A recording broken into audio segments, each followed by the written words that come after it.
Hey, good evening, everyone. Welcome to the November 25th. I have to think about the date. Now that I'm retired, I can't remember dates. What day of the week is it, welcome to the 11/24 Board of Directors meeting of the Costa Mesa Sanitary District. And I would invite everyone who's able to stand, join with us in saluting the flag. I pledge allegiance to the flag of the United States of America and to the republic for which it stands, one nation, under God, indivisible, with liberty and justice for all. Vice President Uten, do you have some words of wisdom for us? Be the same words. God grant me the serenity to accept the things I cannot change, the courage to change the things I can, and the wisdom to know the difference. Nice to see you finally memorize that. Okay, Madam Clerk, may we have a roll call, please? Yes, Director Cheyenne Wright. Here. Director Nicole Wiltshire. Here. Secretary Arthur Perry. Here. Vice President Robert Uten. Here. President Michael Schaefer. Here, thank you, ma'am. Late communications, None, Mr. President. and we have no ceremonial matters that I know of this evening. No, sir. So we'll go to public comments this time, set aside for persons in the audience to make comments within our purview as the sanitary district and that are not agendized. 4 minutes is allotted to each member who wishes to speak. The first ticket I have is from Cindy Brenneman. We're going to exchange.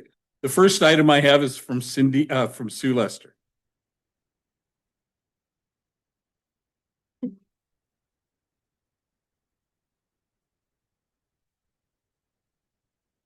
Hey, everybody. My name is Sue Lester. I am the chairperson of the Citizen Advisory Committee, but I'm not here representing them. My comments are mine and mine alone. The first item I would like to bring up, though, is we have a CAC vacancy. We've had one since September 2nd, and there's nothing on the website. No board members brought it up. Nobody from staff has brought it up. At the CAC meeting on the 12th of November, I brought it up. President Schaefer was there. Director Wiltshire was there. I addressed it specifically with our general manager. Still to date, there's no announcement on the website saying that there's a vacancy. It's not on your agenda, and it's for a 25-27 seat. And so I don't know if you guys just don't care about the CAC or somebody's asleep at the wheel or what, but I don't understand why that's not being addressed. Second thing is compensation, director compensation and benefits. I know that's coming up at a study session. And I would like for you guys to include what meetings are approved. I've been watching city politics for a long time, and there was a situation at the city of Costa Mesa many years ago where individual city council members would steamroll staff. They would bypass the city manager, and they'd go to staff, and they'd want to meet, and they'd want their time, and they'd give them assignments. And I would hope that the board here includes something where I know the general manager is empowered to control the staff. He's the point person for the staff generally on most things. But I hope that you as a board are helping him to feel empowered to push back. Because there's been situations where city managers couldn't push back or they'd get their head lopped off. And that has never been the feeling I've gotten here, that our general manager wouldn't be comfortable. But I just want to make sure that he is being empowered to speak up if his team is being circumvented, because I don't think that's right. Third thing I want to bring up is at the CAC meeting, one of our CAC members fell. Cindy, I'm sorry, I'm outing you.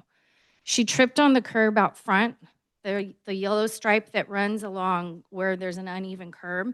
The stripe does not go all the way over to the edge of the curb. And she slammed hard to the ground. flat. I was standing there and I saw her do it. I let staff know that it had happened, and I requested at that time that the curb just be painted, the stripe be painted to go over all the way to the edge of the curb because the lighting is so bad. And still nothing has been done, and it's been already almost 2 weeks. Had she broken something, it probably would have been done quicker. And I just think that we need to kind of be serious about that because she could have really, really been hurt. And she sent me a picture of the bruises that she still has almost 2 weeks later, and it's really bad. So if we could do that, that would be great. I don't think it would take long to just spray it, the stripe, so it goes all the way to the edge. Last thing, well, actually, one more thing. I noticed under board procedures for the kind of meetings that could be claimed, there's a clause in there that expires 2026 under section 4 under the types of meetings as it relates to teleconferencing. So I didn't know if that's something that just goes away, if that's going to have to be addressed, or if, quote, virtual meetings should be like their own separate thing and not be under teleconferencing. I know my time's up. I just want to say thanks again for the holiday meeting that you guys had for the CAC. It was really nice and everybody appreciated it. And it was nice of President Schaefer to stay and talk to everybody. That's it. Thank you very much. Can we find out? Yes, thank you, Mr. President. I'll have Nolani Midway, our district clerk, address the CAC vacancy, and then I'll turn it over to Mark Esker. He's going to address what we're doing regarding the trip and fall from, at the front HQ. So I'll turn it over to Nolani first. Thank you. Thank you, Madam Chair. And yes, board, we are going to be advertising for the vacancy that is up in 2027 to fill the remaining term of former CAC member, Dr. Wright. So we will be advertising that on our social media and on our website as well. Is it 30 days of marketing window for that? It's until we have at least one application, and whatever we get in, we'll go ahead and submit it to the board for review. Yeah, I have a proposal from a contractor to install hand railing on either side of the, I'll call it the ADA ramp. So we'll forward that to general manager for approval tomorrow. And I would say tomorrow I'll be able to give you a date of what for an install date, but we are moving forward. We have been moving forward. It takes a little while to get quotes from contractors to install this kind of stuff. So we'll get that going tomorrow. Okay. Mr. President, could I Yes, address sir. the Sorry. teleconferencing item? That does expire in this year, and it was extended to 2030, and we'll be addressing it. The bill only went into effect on October 3rd, and we'll be bringing all of that to your attention. We've already given you a memo on it, but there may be some follow-up that we have to do on it also, but the law does extend to 2030 now. With the flurry of activity with Brown Act, and I know recently CSDA has put a lot of information about the changes and things, so that I'm sure was included as part of that package. We have we only have to comply with the smaller agency requirements. So some agencies are going to have to do a lot more and do translations and lots of things we don't have to do, but we do have certain duties, and the law did get extended on teleconferencing. Okay. Cindy Brenneman.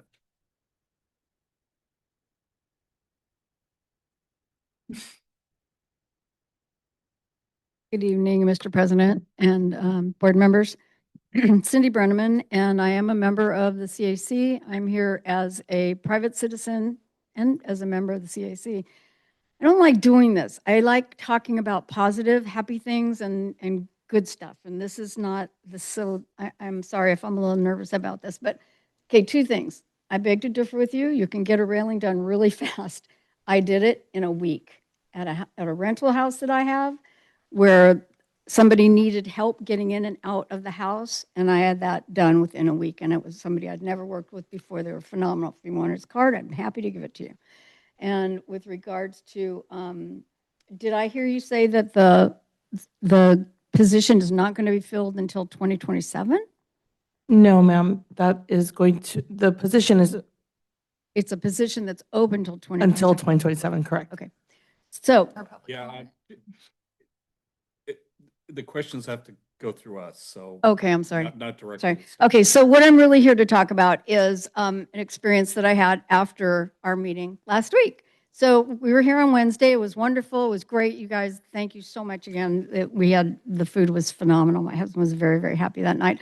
But the next day was my trash day. And guess whose trash is the only one on the street that did not get picked up? Mine. So I called immediately on the 13th. I called CR&R, and they said, sorry, no problem. We'll have somebody come out. Leave it out there till 7. Left it out there till 7. Nobody showed up. I called again on the 14th. They said, leave it out till 7. Nobody showed up. It's a weekend. So I brought the can behind the gate, called again on Monday morning. They said, leave it out till 7. We're very sorry. Somebody will be out to pick it up. Nobody came to pick it up. The 18th, I called. And so I was starting to get pissed off at this point. So I sent a email at 8:45 after I pulled my cans in again. At 8:45, I sent an email to our general manager, and I copied Mike Carey at CR&R. I immediately heard back from Mike at 9:15 that night, which was phenomenal. He said, don't worry, we'll get it taken care of the next day. I had 2 or 3 emails from him the next day, and I actually did have a screenshot of my camera out front that showed that at 10:45 on Wednesday, a week later, it finally did get picked up. But I had to contact 2 high up people to make that happen, which that should not have happened. So then I was really disappointed, and I sent an email to Scott because I never heard from Scott, and I was really disappointed in that. It took a full week to resolve the issue. I never heard back from Scott, who the email was specifically addressed to, and copied Mike on it.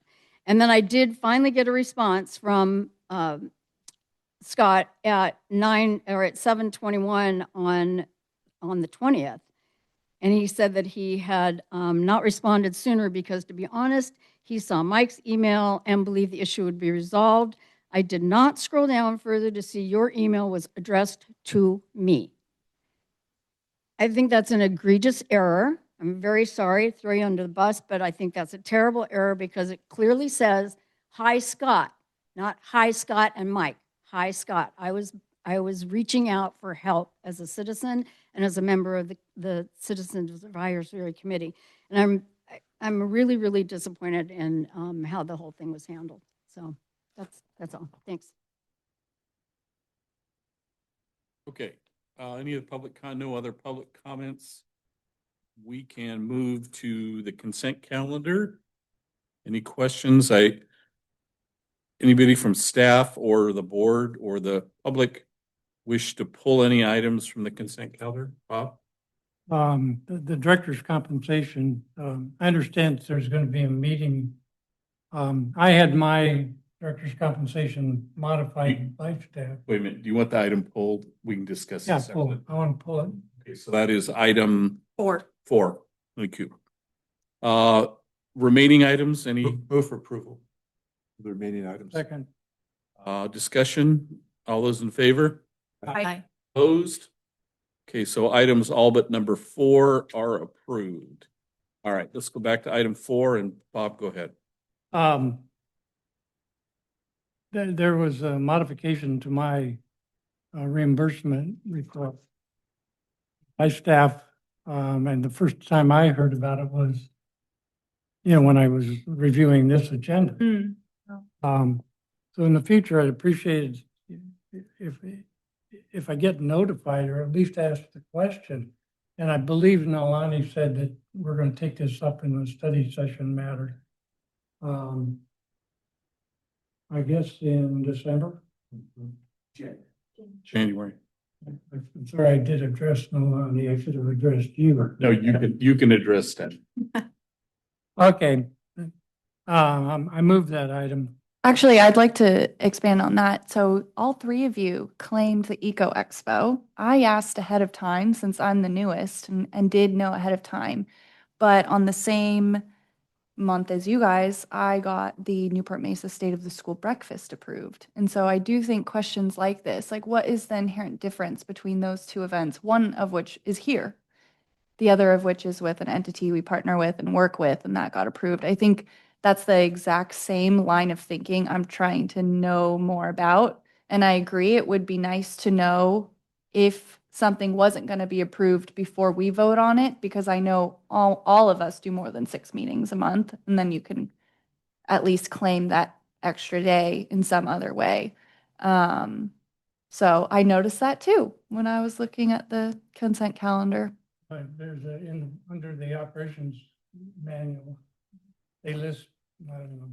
Anything. Meetings that we can attend.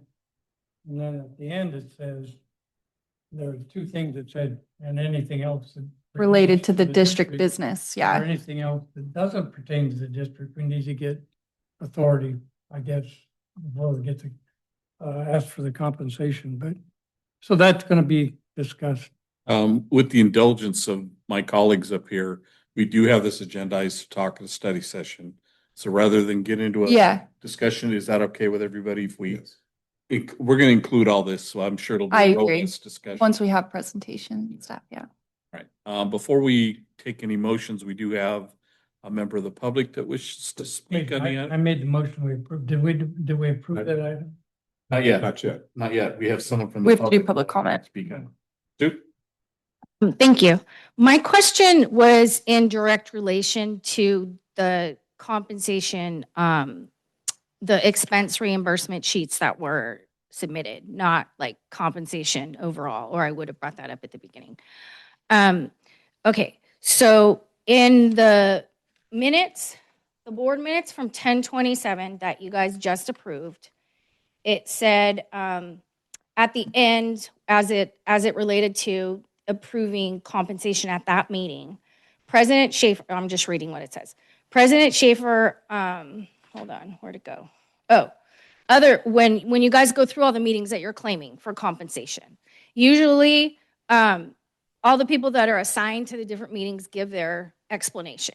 Well, at that particular meeting, that's what happened. A lot of times the other board members will explain what meetings they went to and why they went and what they got from it. At that particular meeting in the meeting minutes, it said Secretary Perry and Director Wiltshire noted that they would submit written reports about meetings they attended because they hadn't when they submitted their initial these things. So I'm curious, once those get submitted, where they go. So they can, if the public wanted to see them, how would we know that it was done? That was my first thing. Is that a question? It is, but my comment as it relates to this, because I know I'm technically not supposed to ask you questions during this. My comment during this is, again, there's meetings on here that nobody explained or gave a verbal explanation as to what they got from that meeting. And you guys are up to approve them and there's nothing written. So that's why I'm bringing it up, because it's happened more than once where you as the president has had to remind other people on the board that if they're not going to give a summary of the meetings they went to, that they have to submit something in writing. And it's being said that it's being done. But I don't see it happening anywhere. Not saying that it isn't, but I wouldn't know where to look for that. And now it's happening again. So that's what my question or concern is, basically, is where is that information for the public if they want to see it? Thank you. Okay. Do you have some alliteration on it? Yes, Mr. President. So I do receive the written reports from the members of the board, and they are kept in the minute file along with the board compensation. So I do have Director Perry's comments that he submits monthly. Those are available to the public? Yes, they are. Yes. Nice. Well, my things I give to the Nicole or Nalani are like 15 to 20 pages long. If you want to read them, more than welcome to. It's really thorough, and I tend the meeting till the end. And I learn a lot about the things that I'm writing about. I'd like to request that also be added to the study session. Just what is the criteria, submittal process, what qualifies as a meeting that would require a written report versus verbal report. Because I recall that meeting and it was like verbally share or orally share anything as it relates to us. Actually, that needs to be a policy change because the operations code does not require. Yes, the written a report. written Yeah, so I'm explanation. curious when that policy developed and if Mr. we feel it President, still serves the process. excuse me. Could I clarify? Absolutely. The meetings, the day's service that you render, those are, we've tried to spell those out, and you get paid for that without a report. And we're going to work on that and tighten that up a little bit. But it's the expenses. When you want to get expenses, you're required to submit a report under the government code for the Oh. expenses, but not necessarily for the, if you go to a meeting of the city council, you get paid for that because it's in the code. But if you want to get your mileage or something for it, you'd have to file a report. And I think as a general matter, we do give those reports just so you're sharing with everyone what you learned. But there is a distinction between the two, the compensation versus the expenses as to when you have to give the report. And that, as Director Wright said, as we discuss that in January, we will include that. That's a really helpful clarification already. So thank you. Not December, it's January. January.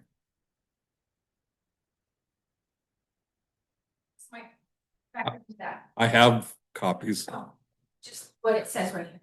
Because here it says. I don't think it's appropriate to be approaching us with your items. It's not Okay, appropriate. then fine. I apologize. But you can give it to the clerk. Yeah. Except any that public expects, which if you're claiming it's saying something different than what you just said. Good. All right, so we have a motion to approve item 4. I'll second it. We made the motion to approve it. Oh, yeah. Discussion? All right, all those in favor of approving item 4? I, Opposed? Motion carries unanimous. All right. So we're now at, there's no public hearings, general manager's report. I discussed with the general manager moving item 2 under the engineer's report up, unless you two are wanting to listen or go through the rest of our meeting. What's that? Move it up? We don't want to move it to the end of the meeting? You want to move that? So with the, with my discretion, I'm going to ask that item 2 under the engineer's report move up to discussion right now so that we don't kill these people from Midway City.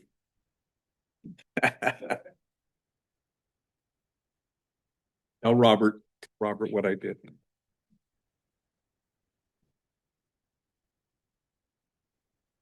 Thank you, Mark. Oh, my pleasure.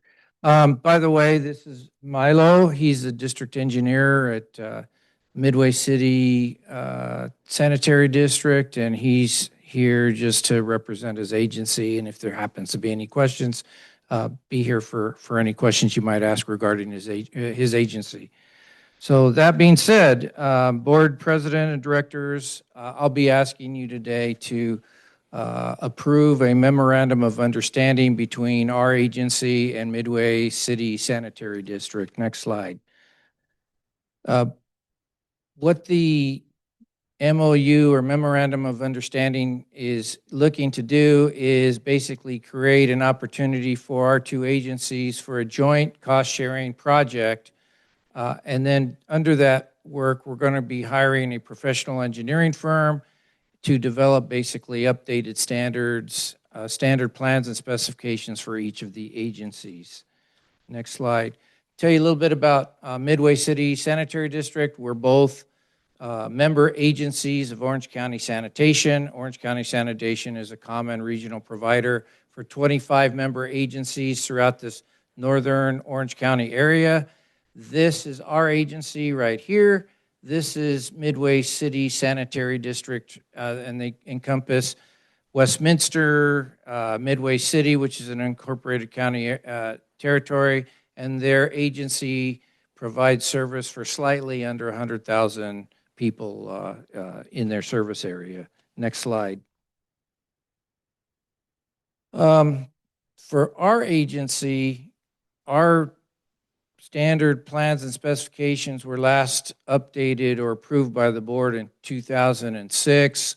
Realistically, we haven't really had any significant changes, updates, improvements, or anything since 1982. And our standard specs and plans are outdated compared to the plumbing, fire, electrical, and building codes. I'll say the 2025 versions, which just recently came out. For example, they don't deal with manhole frames and covers like we are really practicing. Non-dig construction isn't addressed, and there's several permitting items that need to be updated. Next slide, please. You'll notice, and this document was provided with the agenda item. This was all typed out with a typewriter. That's how old this is. The manhole Would you frame. like to explain to the younger people what a typewriter is? I think they know what typewriter is. This standard, for example, reflects a cast iron frame and cover. While we still can use them, we've really moved to composites for several reasons. They don't corrode, they're lighter weight, and so they not only do they stand up to corrosion issues, but we're less likely to get into a workers' comp issue, for sprains and strains and that kind of thing. Another thing, for example, we talk about a particular manufacturer here. That manufacturer hasn't even been in existence for 15 or 20 years now. So there's little things throughout the document that really need to be upgraded, and that's what we're trying to do with this effort with Midway City Sanitary District. Next slide, please.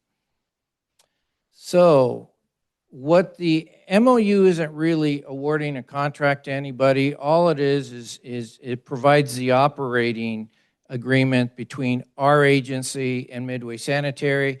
Basically, it spells out that we're going to be the lead agency on this particular effort. We'll be the lead agency that contracts and hires the engineering firm to prepare the upgrades to their agency standards and our agency standards. Midway City Sanitary District, they're going to reimburse us for their share of the consulting work. Each agency will be required to provide resources and staffing to make this a successful project. There are no in-kind services, which basically means that any resources that we spend on our end that aren't paying for the consultant firms, we pay for ourselves. Anything like copying or whatever they spend, and it's on their dime. So the only thing cost we're going to be sharing is the engineering firm. I'm estimating that the contract will be between $60,000 and $80,000. So if, for example, it's an $80,000 agreement to hire an engineering firm, our portion will be about $40,000. So it's roughly about half the cost. And I say roughly because we don't have actual bids. We just posted requests for proposals late last week, so things just are starting to move forward. But when we get that final document, we'll see, because there are two items, one for us and one for their agency, and basically those are things that are specific for our agency to pay for and specific for their agency.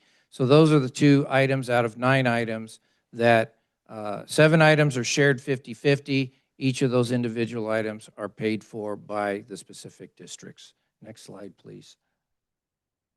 So what I am asking for tonight is for the Board of Directors to approve the Memorandum of Understanding between the Costa Mesa Sanitary District and the Midway City Sanitary District for sharing costs associated with updating the sewer standard plans and specifications.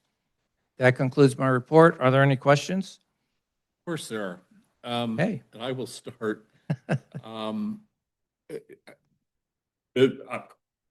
glad to see we're doing something like this, first of all, because we do share so many commonalities with Midway City, and being able to get the benefit of both agencies and their opinions and procedures, and I fully support. There are and I may be wrong on this, aren't there two other sanitary districts? Garden Grove has a quasi sanitary district, and is it maybe it's Rossmore has a sanitary district. Community Services District. Yeah, Rossmore Community Services Districts, and they are not actually a member of Orange County Sanitation Okay. District, but they do, I can't remember which agency, whether it's Seal Beach, but they do go into our system through somebody else's Okay. system. Um, And then the other sanitary district, it's actually a water district, there's a couple of them.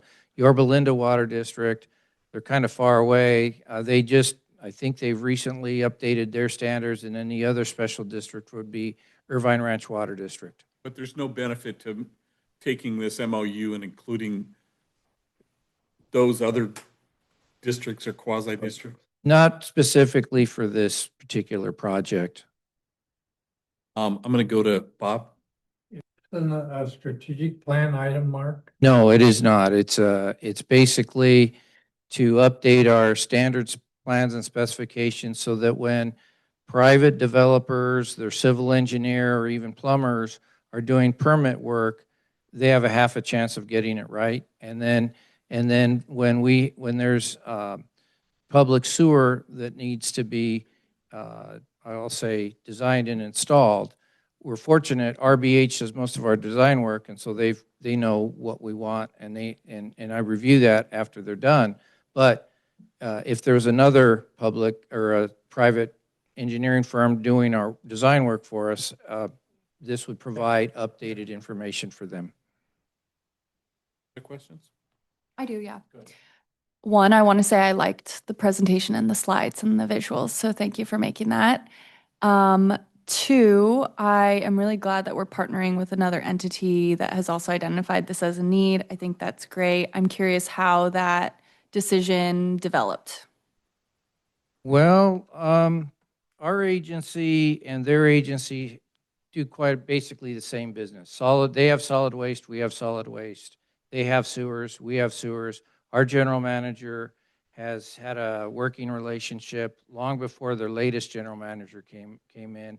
And then when the new Robert Housley, I believe is his name, when he became the general manager, about that time he hired a district engineer, and then Milo and I got into a relationship. We kind of meet monthly or every other month, depending on how things are going and how busy we are. And then we basically talk about and give each other advice, and we talk about what's coming down the pipelines in case we need to help each other. And this project kind of came out of those meetings. That's awesome. I find that a lot of times there's a lot of complementary momentum happening amongst government bodies. And so to be able to channel that together for saving us money and to be more productive, I fully support that. And I would love to see that more in the city of Costa Mesa as well. My next question, and you kind of alluded to it with private developers, but can you help me understand the negative implications of having such an outdated existing document for us and for our customers? You mean what could go wrong? Is that what you're? Yeah, or what has been going wrong that you've decided like this is worth 40 grand to fix?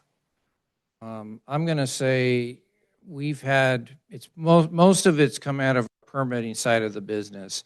Materials, for example, we don't allow high HDPE. It's a type of a flexible plastic, but that's what plumbers are using when they have to do non-dig type of projects. So, for example, a drain underneath a house is damaged, corroded, it's beyond repair.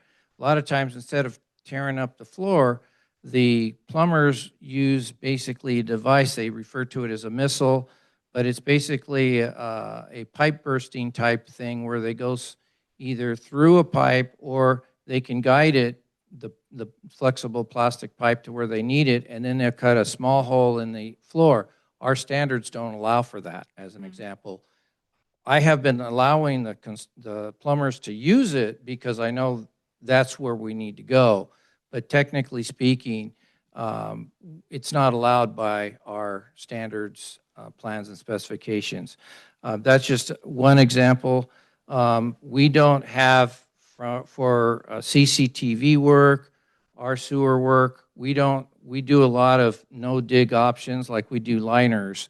We don't have much in the way of specifications for liners and work we do. So we're creating the wheel every time we do a project. So ultimately, when this is done, this will save us time. In addition, we don't have to make a mistake should something new, come up. Yeah, so it sounds like a lot of time is spent sort of manually educating our customers on what is the most up to date because the document we have is not accurate and it's not readily available Basically. in that yes. form. Yes. Yeah, that would And be we need frustrating. it references standards that are so old. Construction has changed over the last 30 or 40 years. Standards of construction methods have changed, standards have changed, just things have moved on. It's time to.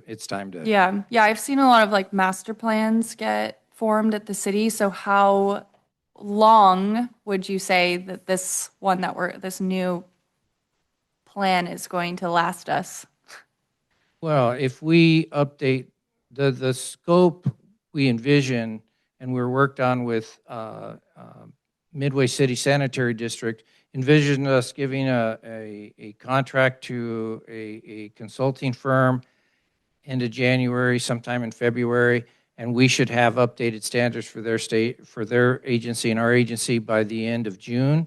And then after that, we're probably good for 5 years, maybe 10 years. There might be a tweak here and there, but if a tweak comes up, that's easy because the format that I'm looking to do is totally electronic. We can update one sheet. I can sign that sheet as a district engineer saying that the standard has been updated. So it'll make it easier to even update things as Yeah. things come up and get changed. Because right now I have to redline everything and then And pull out your typewriter. Yeah, well, I Then- PDF it and then I do it through a PDF Yeah, process. I have a Yeah. Full type. circle. I have a typewriter. He sends it by pigeon to Milo at Midway and great. My last question is this going to go to the Midway board next? It's for- already- they've Oh, it's already, okay, I missed that. It Wow, okay. went last week. They approved it at their board meeting. Now it's our turn to approve this item. Great, thank you. Terms missile and sewer just don't seem to work for me. I'll work on that. Okay. I'll see if I can come up with another term. No. I'll move approval. Second. We have a motion to approve the memorandum, the document. And a second, all those, discussion, I'm sorry. All those in favor? Right. Opposed? I guess I should, Milo, did you have anything to say before we take a vote? Yeah. Need you okay? Okay, thank you, yes. No, not you, him. Is he okay? Oh, All right, all those in favor, I think you all say the aye. That motion carries unanimous. Thank you very much. Thank you, Mark.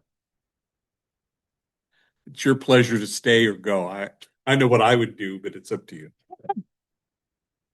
Okay, thank Thank you. you. And give your board and your staff our regards and thank you both for being here with us tonight. Appreciate it. Okay, bye. we can go back to general managers reports and Scott, we'll let you start. Thank you, Mr. President. So the next item on the agenda is a discussion about solid waste collections at multifamily units. And this item was put on the agenda to have that discussion because there was just some misunderstanding on the board on who our customers actually are. So I thought it'd be a good discussion to have to explain to the board and to the public who our customers really are. So go to the next slide, please. So you'll hear me a lot today, and even after today's meeting, you'll hear me say this a lot. We're talking about bins and carts. And what's the difference between the bins and the carts? And that's what I have on the screen here. Is when we talk about bins, we're talking about 3-yard, 4-yard dumpsters. And they're usually used in commercials, businesses, but in large multifamily complexes, they are also used in those facilities as well. Carts are the 3 carts that you have here. You know, the different size carts, the 35 gallons, 65 gallons, 90-gallon carts. Those are the carts that we provide. So if you see a multifamily unit with bins, then you know it's under the city's exclusive franchise contract, which I'm going to explain a little bit more what that is later tonight. And if you see with carts, then you know that's with our customers and with our services. So when you hear, that's why I said, when you see bins, those are the dumpsters. When you hear carts, those are the carts, the side loaders, or the side loader trucks. Okay. So currently on the solid waste side, we have approximately 19,647 parcels that we serve. Of those parcels, about 10% are multifamily units. Now, when you look at all the multifamily units in the community, the entire district, including Costa Mesa, Newport Beach, there are 29,000 multifamily units. And of those units, we service about 19% of those. So of the 1,948 parcels, or I'm sorry, the parcels, there's 5,415 units on those parcels. So roughly 19%. Next slide, please.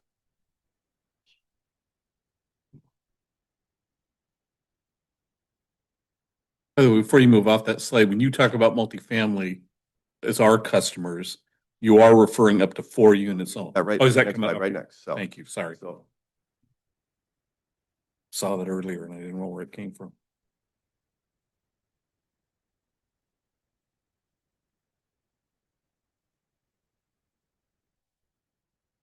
okay. There we go.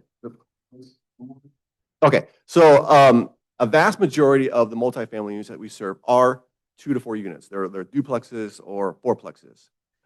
We do have some multifamilies that are more, but as you see, it's only about 128 parcels, about 7%. Those ranges 5 to 16 units. So there's one property that's our largest multifamily unit. It has 16 units on there. Okay, what we found, what all the multifamily units have very much in common is that they're very old. A lot of them were constructed 40, 80 years ago. They're mostly, a lot of our single or 2 stories.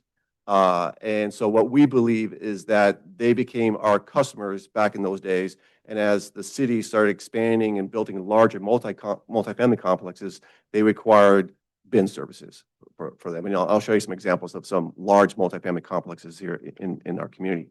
So if we go to the next slide, I'm going to show you some examples of multifamily. So this is our largest one, 2151 Orange Avenue. It's these right here, right? Go to the next slide. And this is what it looks like on ground level, right? They're just duplexes built in 1961, 15 units, right? Next slide. Then right across the street, right here, this is 2159 Orange. Next slide. Again, single story duplexes built in 1957, 9 units. Next slide. And then here, this is 160 East 21st Street, and you can see even on the Google map, you can see all the carts from the duplex right here on the street, right? But this is the complex right here. So I go to the next slide.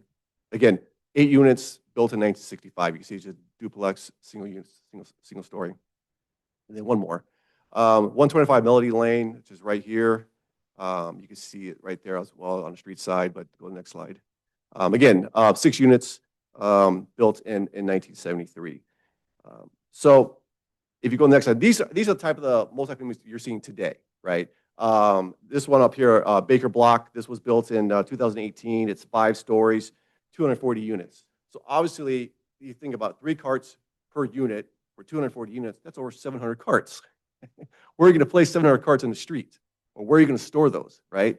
So obviously, they're going to have bin services for a complex like that. Over here, this is the Blue Soul Apartments, built in 2014, 4 stories, has 113 units. And this is one of the newest units, one of the newest complex, Lux Costa Mesa, built in 2023, 4 stories, 200 luxury apartments, right? These all have bin services. And when they have bin services, they fall under the city's franchise agreements. And these are the 7 haulers that can have a non-exclusive franchise agreement with the city. And in those agreements, all the agreements are the same. If you go to the next slide, they have specific examples of talking about multifamily units and the special services that they have. So when you're talking about large item collection services, they are supposed to provide that for the tenants there. Now, when it comes to Christmas tree recycling, I'm not too sure. It's something we have to follow up, but I'm assuming it could follow under the large item collection, bulky item collections. But again, that's an arrangement that the tenants would have to make with the managers or the property owners where they place those items. But they do have, under their non-exclusive franchise agreement, special services for multifamily units. Next slide, please. So like I said, it falls under the large multifamily complexes fall under the non-exclusive franchise agreement. So these residents, which they are a resident on the sewer side, but not on the solid waste side. On the solid waste side, they are not eligible to receive large item collections, Christmas tree recycling, or the door-to-door household waste collection program because they don't pay into the program. We're not assessing the property owners for that services. They don't pay a fee. So what happens is the property managers or the property owners pay directly for the services. They pay to the haulers that service. And then the city charges a 16% franchise fees based on the gross receipts. And according to the related budget, they're bringing in about $3.6 million in revenues from the franchise fees. That's the largest franchise fees in the city is the solid waste franchise fees. So it's a moneymaker for them, right? So that's how they generate revenues on the solid waste side. So when it comes to, next slide, please. Yeah, what's the? So when it comes to, I know there's been time on the board, well, can we send out postcards or flyers and newsletters to, how do we outreach to residents? Really can't do it because they're not paying the system. And if we did, could be considered a gift of public funds, right? And so that's why when we're saying all our multifamily units aren't our customers, we just have to focus on the ones that are paying into the system, which again are those 1,900 and so parcels. I did want to mention that back in 2019, the board did direct staff to meet with the city and actually have a discussion, possibly taking over all the multifamily units. 18 million. So they give them a proposal, but they rejected it. So the discussion ended there. So I just want to kind of remind the board that we did go down that road at one time and the city rejected it. So I hope that helps better explains who our customers are, especially on the multifamily side. But it's the vast majority of multifamily units are serviced by the non-exclusive franchise agreements with the city. So happy to answer any questions you may have. Start off with two things. That last comment about when they rejected it, did we have any idea what the revenue was to the city for all that? It wasn't as much as that. I don't know what it was, but it wasn't 3.6 because since 2019, more multifamily complexes have been built. So the revenue has probably increased substantially since then. When we have a multi-family complex that's a condominium and they have carts, does that fall under the parcel number that you? Yes, yes. If they're condominiums and they're part of that 1,900 so on parcels, yes. For example, Monticello condominiums on Fairview and Fair. I don't know how many units are in there, but they all have carts. No, excuse me. They all have bins. And they would be included in the parcel number, we don't consider that a multifamily. Right. So if they have bin services, they're under the city's franchise agreement. They're not our customers. No, Monticello has carts. So that's included in when you use that 19,000 parcels, all of those are included in that number, correct? Okay. Art? Are they being charged by us Yes. on a cell? I'm just. If that's on a parcel, yes, it'd be a set. On there. Yeah, My thought was at the next study session or one appropriately timed, we let the city know are they letting their vendors know, the 9 vendors know that they have to provide these services? You know what I mean? I don't know if they know that. I don't know if they've told the vendors that because we never see it because they don't pick up the trees that I know of. Is that right, Nicole? They're not picking them up in your section. Right. So maybe we could put that as an agenda item possibly just to bring it to their attention. They'll probably say yes, but I'm sorry. So just for clarification, what do you want to talk about in the future? just about the Christmas tree problem we're having. And that part of their agreement with the 9 vendors they have, that they should be taking care of picking up these trees. We think. Well, not only picking up the trees, they need to be providing All the services. all the services from Their contract. 1383, the organics and recycling. Are their vendors giving the bin people that option? And I don't know, it's up to the city to enforce that. So I think they have staff. I don't think they have enough staff, but they have staff that's supposed to enforce those non-exclusive franchise agreements. When those multifamily have bins, do they do the same type of studies we do in terms, they don't dump and sort and see what's recycling? Again, Right? it's under the city's contract. The city would have to make to do that. It's the city's purview. As far as you know, the city doesn't make them do that. That could significantly alter that number that gets reported to the state for recycling. I mean, really could affect that big time. Probably all goes to the dump, probably. I'm sure it all goes to landfill. Questions, Nicole? Scott, didn't you say that you were contacting the city to get more clear? Did you? Yeah, we haven't heard back from them. Oh, okay. All right. I have one more question about the bins. I'm sorry, we've talked about this multiple times. I'm perpetually confused about who has access to large item pickups. So I'm in a 6-unit community and we have access to large item pickups. And I feel like your slides are saying that we don't. No, you do. Oh, we do. Under your exclusive friends, you do, but you have to make that arrangement with the property manager or the hauler. The hauler whoever the hauler is on your complex, you'd make that arrangement. CR&R, so we call them directly. So, okay, so it's based, okay. So they're Okay. providing you with large item In pickup. fact, Mhm. if you go back to the slide, that's why I put it onto my presentation. You can still see on the contract.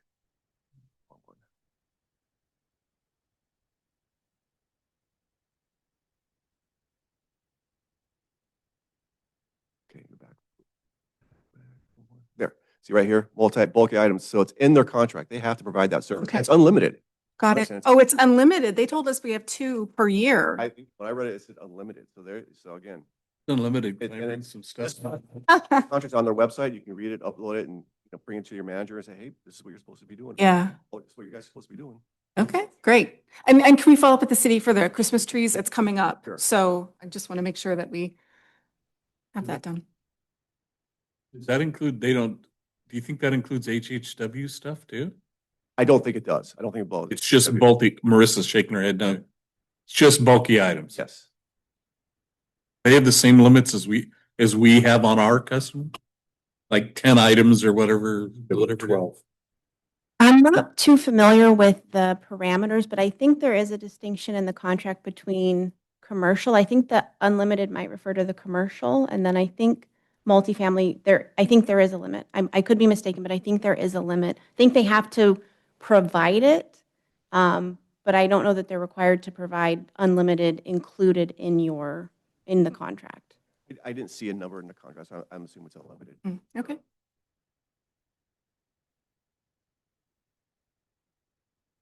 Walk a lot in the morning to get a cup of coffee. And I go by units that I'm sure are only 4 units. And they have bins. And they're picked up by multiple contractors, city contractors.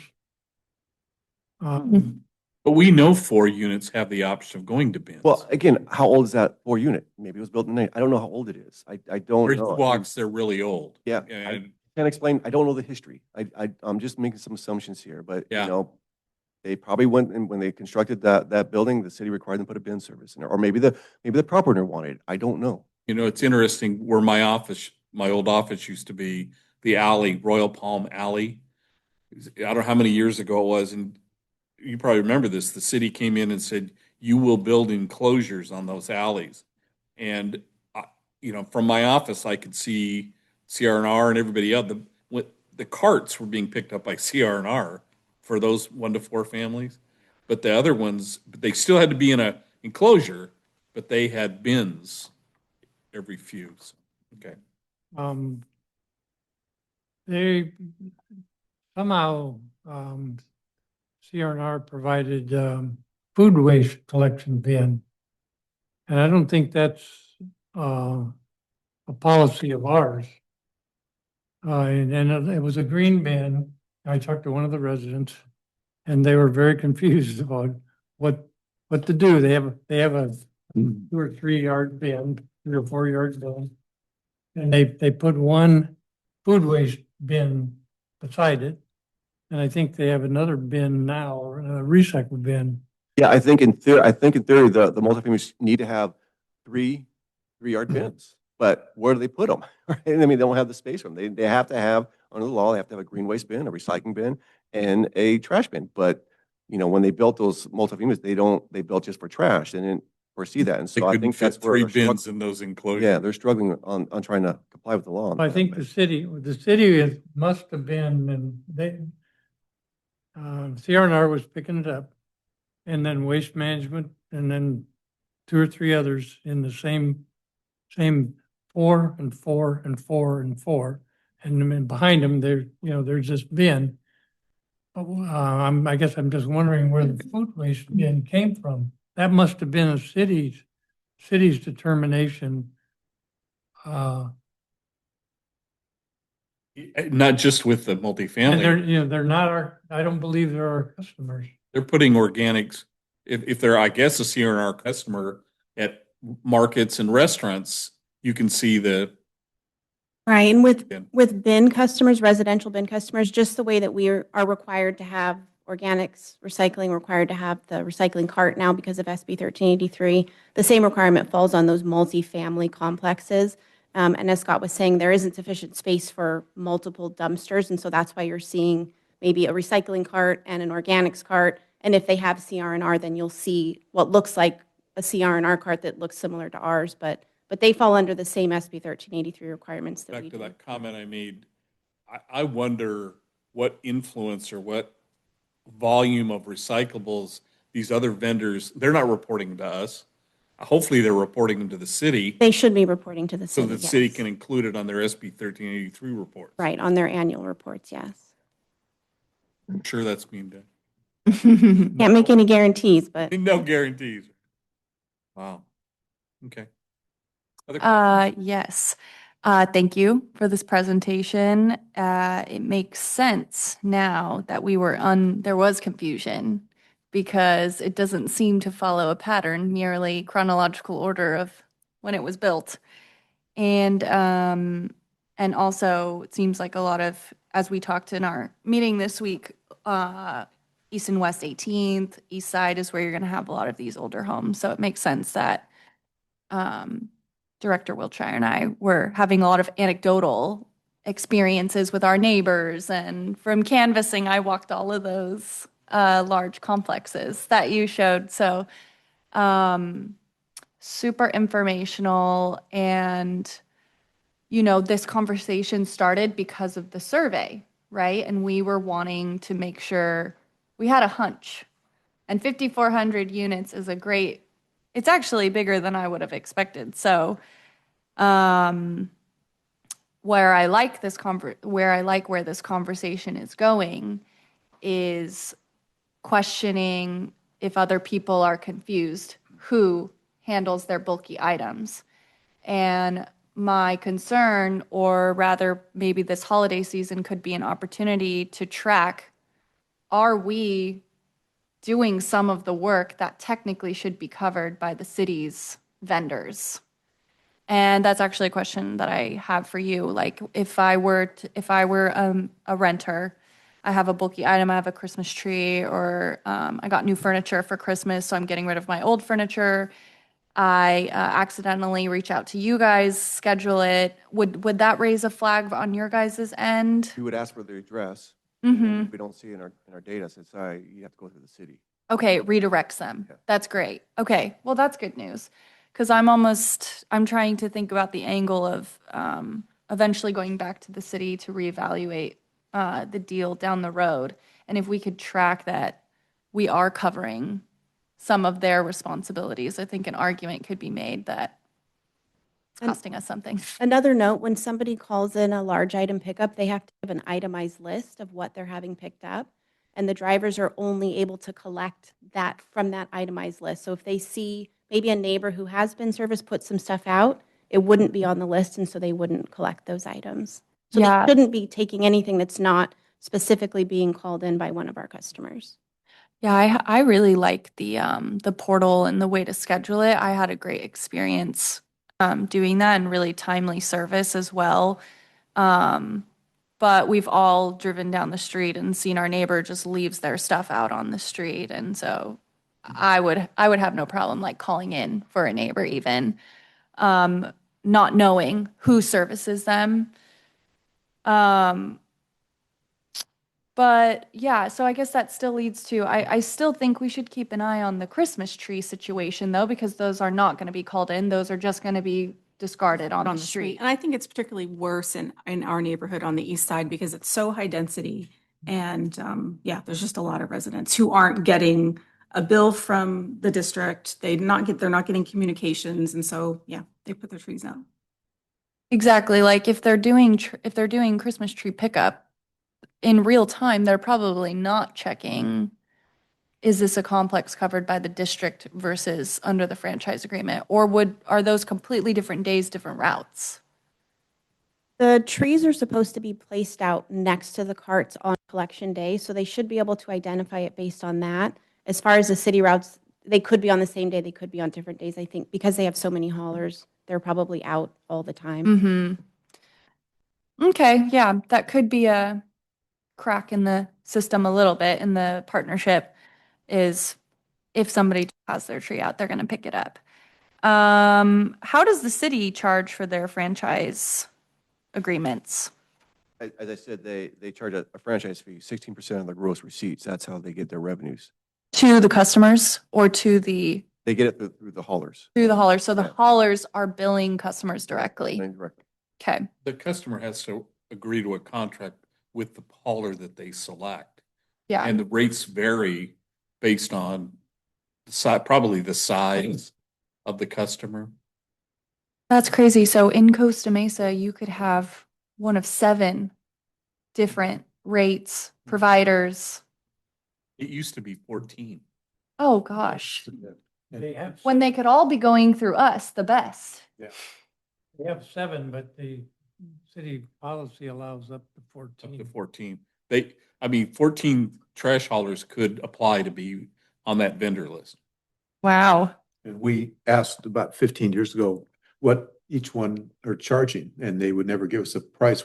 Everyone's a different charge. They're not asked for gonna- the Wouldn't that information. be like a public records? Well, Well, no, I mean, we've asked the city for that information. They said, not gonna we, get it. haulers don't like to tell each other what they're charging. Some charge more than others. Hmm. Big time. Let's put a pin in that for sure. Yeah, you can look into that. Yeah, let's work on that. Okay, and then I just want to clarify, so the 5,400 multifamily units we do serve, they are receiving our outreach info though, correct? Okay, thank you. So I just want to end with back to the survey combo, what started this from the beginning, and thankfully I got a little sneak peek into this presentation from my meeting with Scott this week, and I guess for me, the philosophical question that came up was, even though renters technically don't pay us because we get paid through property taxes, how can we ensure we are like incorporating them in the conversation because they're the ones on the front lines experiencing our services? And so now I feel that's really good that we are properly educated on who is and who isn't our customers, but I would still want to make sure that we are talking to the 5,400 multifamily units in some capacity. Maybe it's even a completely different channel. It's not the survey, it's different flyers or whatever. I'm open-minded, but Somehow there needs to be more dialogue, and I'll defer it to the experts. There needs to be more dialogue with the landowner. yeah. That's our customers, the landowner, the landlord, whatever. I don't know if there's any way to differentiate in our database who an individual is or who a landlord. I just don't think there's any way to.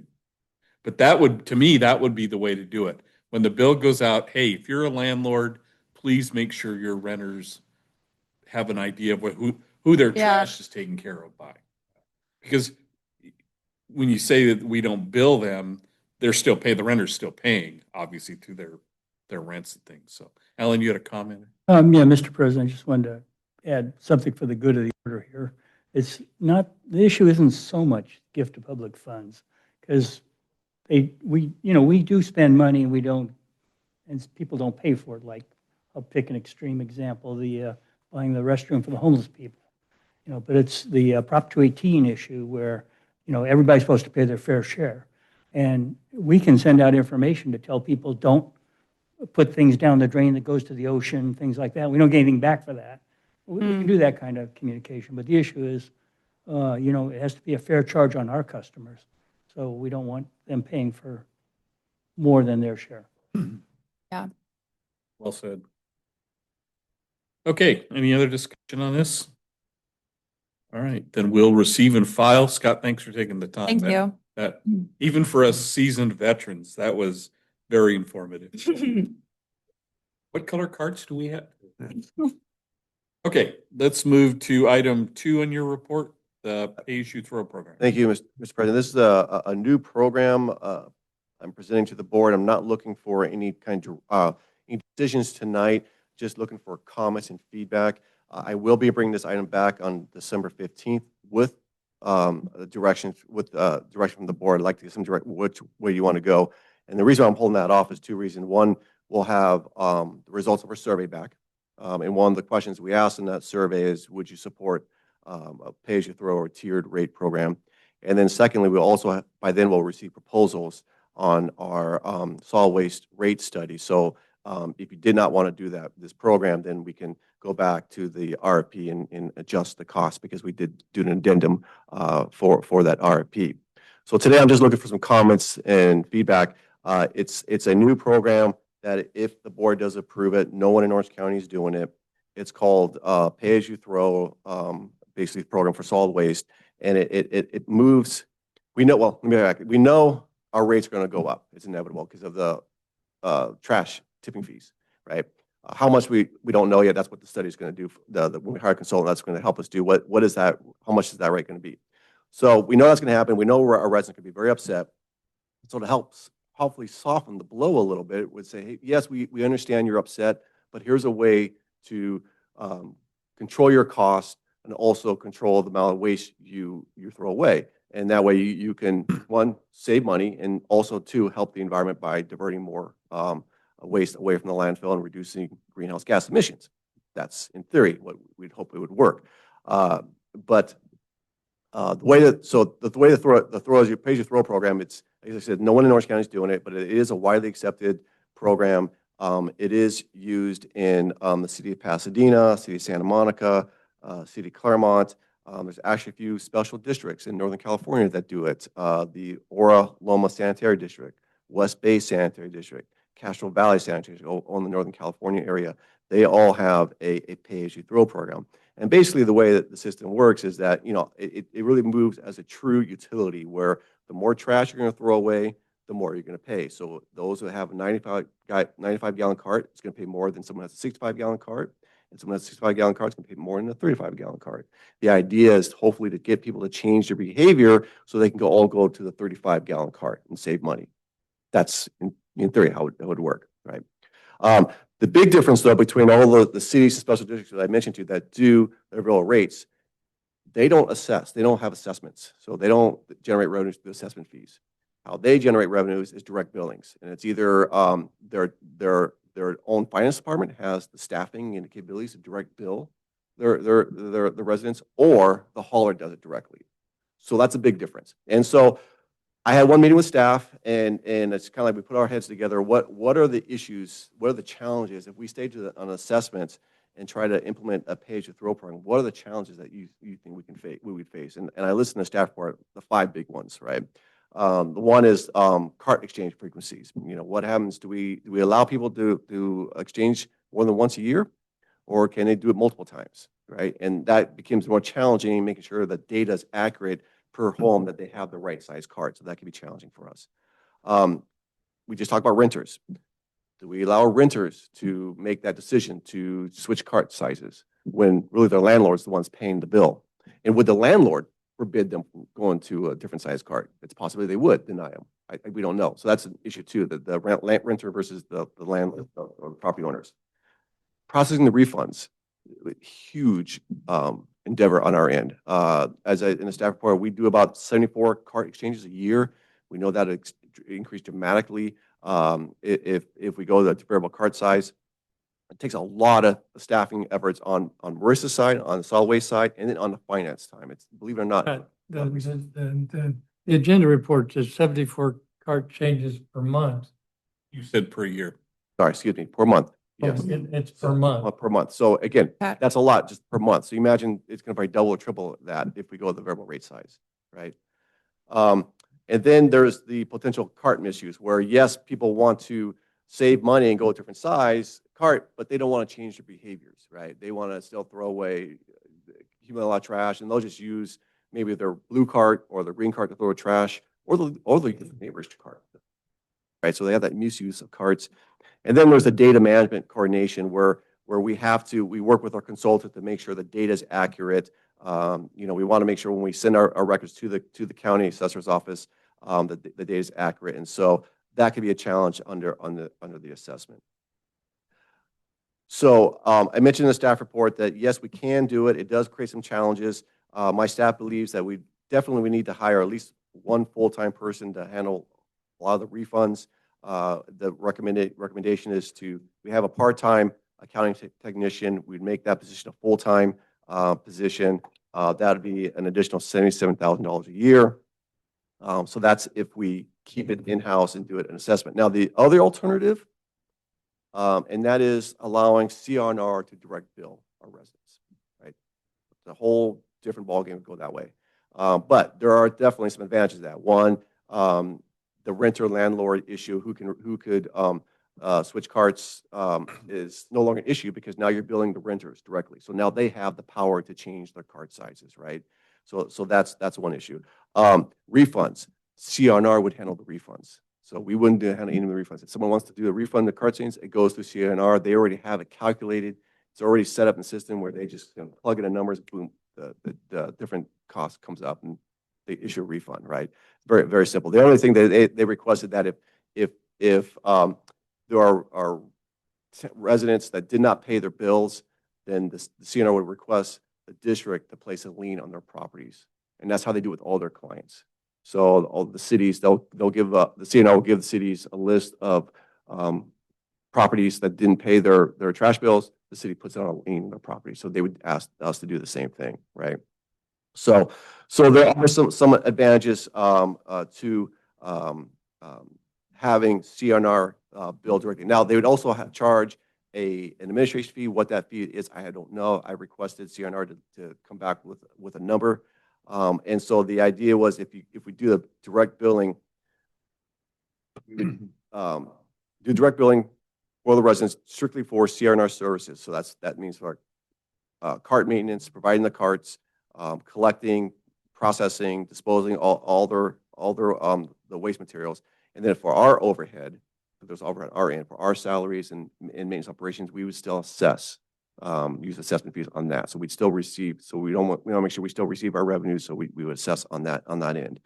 And so I think I mentioned if we went down that route, if we just assess our overhead and M&O based on, as I mentioned earlier, the number of parcels that we currently serve, it would be about $96, almost $97 a year per property, about $8.06 a month. That's just for our overhead. It doesn't include CR&R's direct billing. I wouldn't know what that is until the solid waste rate study is performed. So I did present this concept, the Page Your Thrill program, to the Citizens Advisory Committee on November 12th. They did express support for this program. They did have some good questions that we just have to follow up on, but in all, they did express support for this program. And so tonight, again, I'm just looking for comment, feedback from the board, and then I'll bring it back on December 15th, seeking directions from you. So that concludes my presentation. Happy to answer any question you may have. But Art, would you consider this a tiered rate? Yes. Because the thing that Alan said us a couple of months ago is that tier rates are not justified under Prop 218.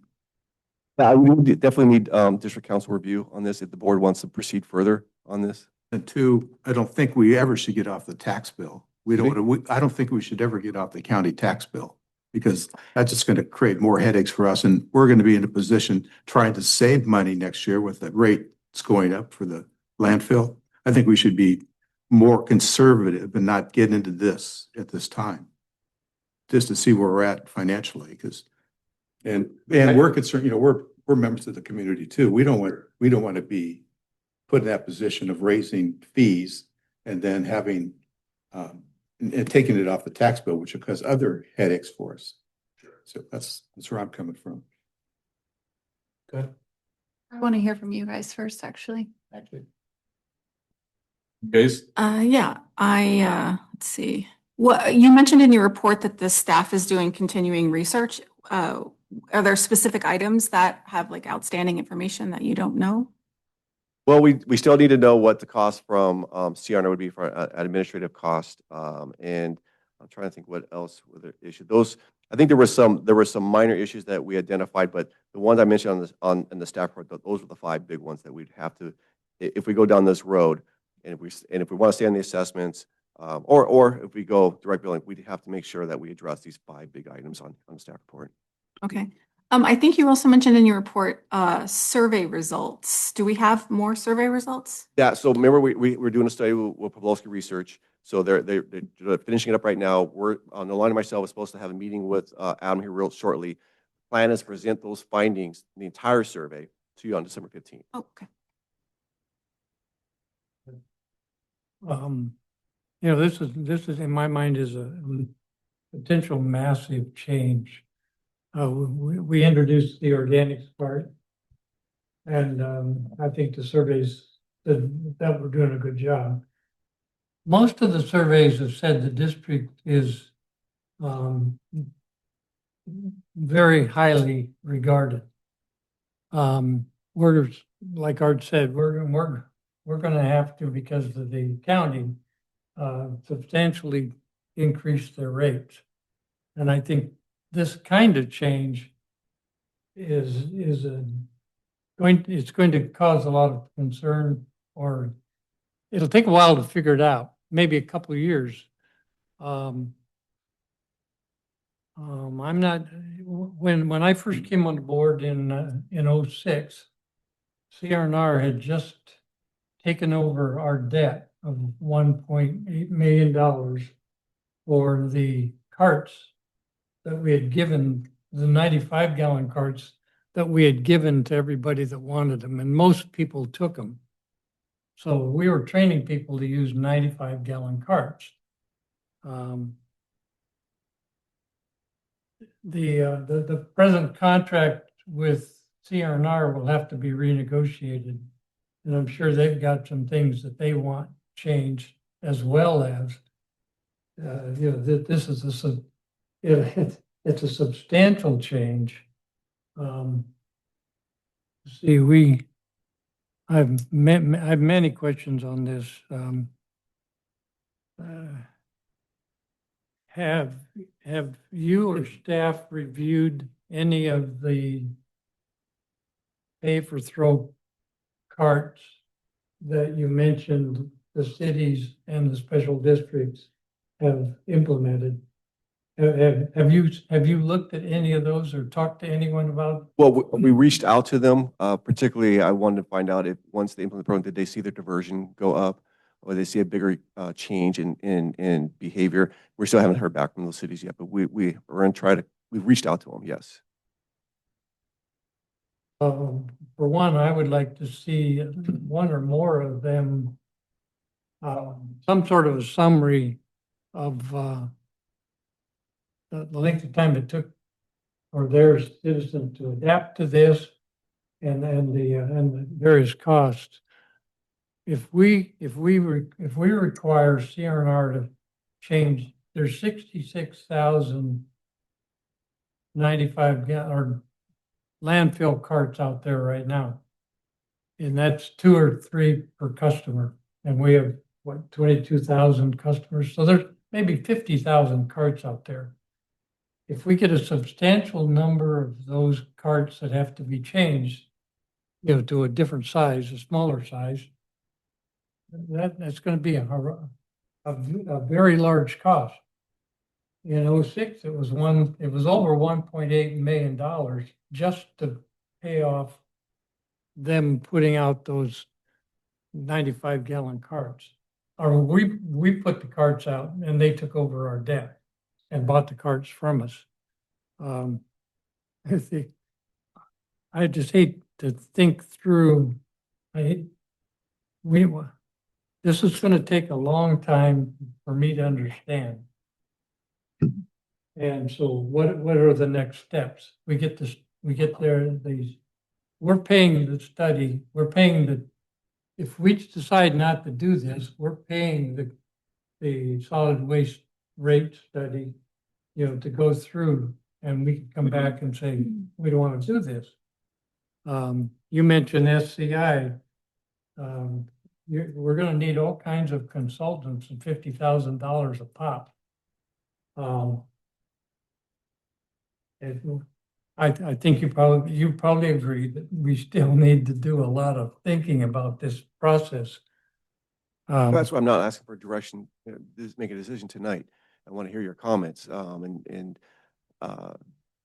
if we want to move forward with this, like I said, December 15th is the ideal date to get your direction, at least continue moving forward. You don't have to actually say, yes, we're going to adopt it, but at least continue researching it. If you did not want to consider moving this program, we did do an addendum to the RFP on the rate study. So we can do the study just on a flat rate, or we can do both. So we can do both. So that's not an issue. But we'll try to make a decision before we get the solid waste people's information. You will give me. I mean, you have to make a decision. To, of course, continue forward, because there's costs incurring to continue doing this program. Like I said, I need Alan to review it as well, and so, but until you're all on board, I'm not going to do that. So that's why I'm trying to get some more feedback from you. If you're in support of this, and on the 15th, we'll bring back some more information. And if you want us to move forward, we can do that. If not, you can kill it on the 15th.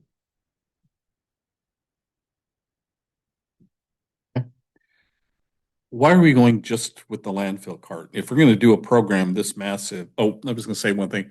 One of the positive things that would come out of a system like this, if we went to direct billing, is we always talk about we get 2 surges of money a year, when people pay their property taxes.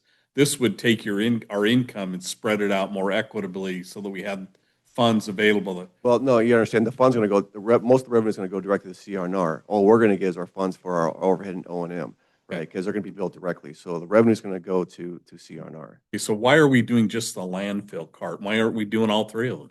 Well, because the landfill cost, that's what you want to try to divert, right? Is the trash. You want less trash. But if I'm a citizen and I have less thrown away in my landfill cart, I probably have less in my organics cart, and I probably have less in my recycling cart too. So why not reduce my rate on all 3? Changing someone's behavior. You're changing their behavior to recycle more. So you want a large recycling cart because they're going to throw away trash. That means you're going to throw away more recyclable materials in the blue cart. Now, I don't see any changes in the green waste cart because I don't see any changes in the landscapings, right? And right now I think we're at full max capacity with our organic waste. I'm sure. And I don't think there's going to be any change in that. So we want to focus just on the blue lid cart because that's where the cost is. That's the most of the cost is going to the landfill. One of the things I'm struggling with is we've set our budget, and that budget is dependent on every customer paying the same amount of money. So now we're going to reduce some of the income that we're getting to meet our budget and to pay our bills. We're going to reduce it. I have a feeling that when people start saying, well, I can start saving money, I'll just stuff as much as I can in that 35, or I'll save it. We're not going to be able to make our budget if a ton of people decide they're going to go to 35-gallon carts. Okay. One of the things that keeps sticking in my mind, and until someone proves to me that I'm wrong, is when that truck comes down the street and picks up my 95-gallon cart or 90-gallon cart, and then goes next door to Jason's house and picks up his 35-gallon cart, it's costing the same amount of money for that truck to operate, no matter what size cart there is. Okay. I'm just having a real hard time justifying shifting we're going to shift the cost to those gluttons like me who have a big cart, right? I just don't, I'm having a hard time taking this in. Changing people's behavior, I think, is going to take a lot more. And we're talking about this before we even know what it's going to cost us to throw stuff away now. I mean, until that study comes back, until those things come back to us with the landfill, with your, the things that you're doing, I don't know why we're even talking about this right now. Okay, I understand the need to ease the burden for people who don't throw as much away. I understand people who use less water pay less, but I'm just having a hard time grasping this.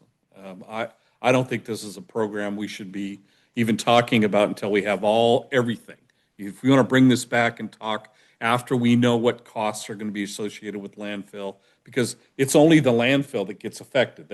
That part of our revenue is the only thing that's being affected, right? So this is way too premature for me until that's all ironed out. That's kind of Again, how I feel. I'm not asking for direction. No, I get it, Back. Scott. And so if you just want to go the flat rate on on December 15th, once you see the survey result, I bet you once you see the survey, it'll probably change your opinion. Yeah, the other thing is, I'm a little disappointed that someone from CR&R isn't here tonight. They knew we were going to talk about this. To shift the billing, even if we shift the billing over to CR&R, you're going to still need more staff in here to monitor it. It's still going to cost us for more staff, another person. That's how I understand the report. If it depends, if we continue with the assessments, yes, we would need more staff, but I think if CNR takes over the buildings, I don't believe we would need additional staff because it's all going to be handled by, they do it right now. That's what they do now with all their customers. I think we're the only client of theirs that do assessments. They all do billings directly to their So home. CR&R does all the billing for Newport They Beach. do it all. They do it all. In fact, Julie just told me Laguna Beach used to be parcels. They used to have assessments, and then when CNR took it over, they went direct billing. So that's maybe a city I need to contact, say, okay, how'd you do that process? So they took over the assessments from Laguna Beach. Again, I wish they had sent somebody here tonight to address some of the concerns. That's it for now, Bob. Go ahead. Well, yeah, and another thing that I think is important is, I've been reviewing the waste composition studies to try to see, and staff have also, to try to see if we're making any progress on the getting people's behavior to move from the landfill cart stuff into the other two carts. And what little data I've looked at, I guess I still can't be sure. And we've been doing those waste composition studies, I think, for a couple of years. But my analysis on the ones that I've seen is that we are going to struggle to get above 50%. We're going to be just at the same place as all the other jurisdictions now that struggle to get 45 to 50% compliance with this. And I'm interested in, they just don't care, or, they're not afraid of what the state's going to do. We were at 62% when we used to send our landfill cart to CR&R. And, my suspicion is we'll get to 50%. We'll never get to 75% without CR&R's, without a trash vendor that has a MRF that'll take the landfill carts and separate it. And then we have the recycle cart. We'll never make any headway when we won't even get back to the 62%. Because until we get significant behavioral changes in the community, we have the opportunity to really, if we can implement behavioral changes, to get to 50%. It's just so distracting. Anyway. Yeah, something. Okay. Good. I share President Schaefer's concerns about the loss of revenue. Is there any way to project how much we could lose by? The revenues we won't lose any revenues for our salaries and our M&O because that's going to be assessed. Right now, so that large bill, that large, you did it on a consent calendar that you pay several $100,000 to CR&R. You don't have to do that anymore because the money's going to go directly to CR&R. Revenue goes directly to them because they're direct billing, right? So you pay them directly. So in essence, we lose revenue, but we don't need that revenue to pay our bills because it's going directly to CR&R. Didn't you mean by lowering the Yeah, trash can cost? right. So if I switch down to a 35 gallon, I'm paying less because it's. Are you Yeah, envisioning? but that revenue's still going to CR&R. It's not going Got to it. Okay. us. Thank you for Revenue clarifying. goes to a CNR. All the revenues that we don't want to make sure that we don't lose is our overhead and our M&O. And that's why we would continue to do the assessments. So And we're that way, still gonna bill them through the property tax. for our costs only, not for CNR. CNR would bill them directly for their costs. Essentially, solid waste charges are removed from the property tax bill. Yes. Well, with the exception of overhead and M&O, they're still going to be assessed, but it's going to be, Okay, so if we remove the solid waste from the property tax, when you say solid waste, you mean the solid waste that we pay to so CNR? part of the assessment on your property tax is solid waste and Right. parts. There'll still be a solid waste assessment, but it'll only be for our overhead. What about the blue car, or the blue and the green carts? Where are those gonna be paid? That all goes to CNR. All that revenue goes to. So they're gonna bill for all three. All that service. They give it, that's what they do right now. They give you a rate. Yeah. Like at my home, it's bi-monthly. It's $60 a month. I pay CNR directly, and that's for the carts. That's for them to pick up my recyclables, my green waste, my trash. They process it. It pays for their salary, pays for all that stuff. There's just, Pays direct, it's a different, our philosophy, the way we do it, it's very unique. No one else does it like us in Orange County. I'm still grappling with that. And Mr. President, just to reiterate, none of this has had legal reviews. I I hope we think- take the amount of time in there that would be necessary if this goes I'm forward. sure that'll happen. If I can see neighbors arguing with each other. What do you mean you only pay look at my bill, look at your bill. How come, there's going to be a lot of PR work too involved with this, a lot of outreach. So, I have another question. yeah. How, if we switch to having CR&R bill them directly, how do we roll that out with the community to make sure that it's like a good experience for them and they're not confused?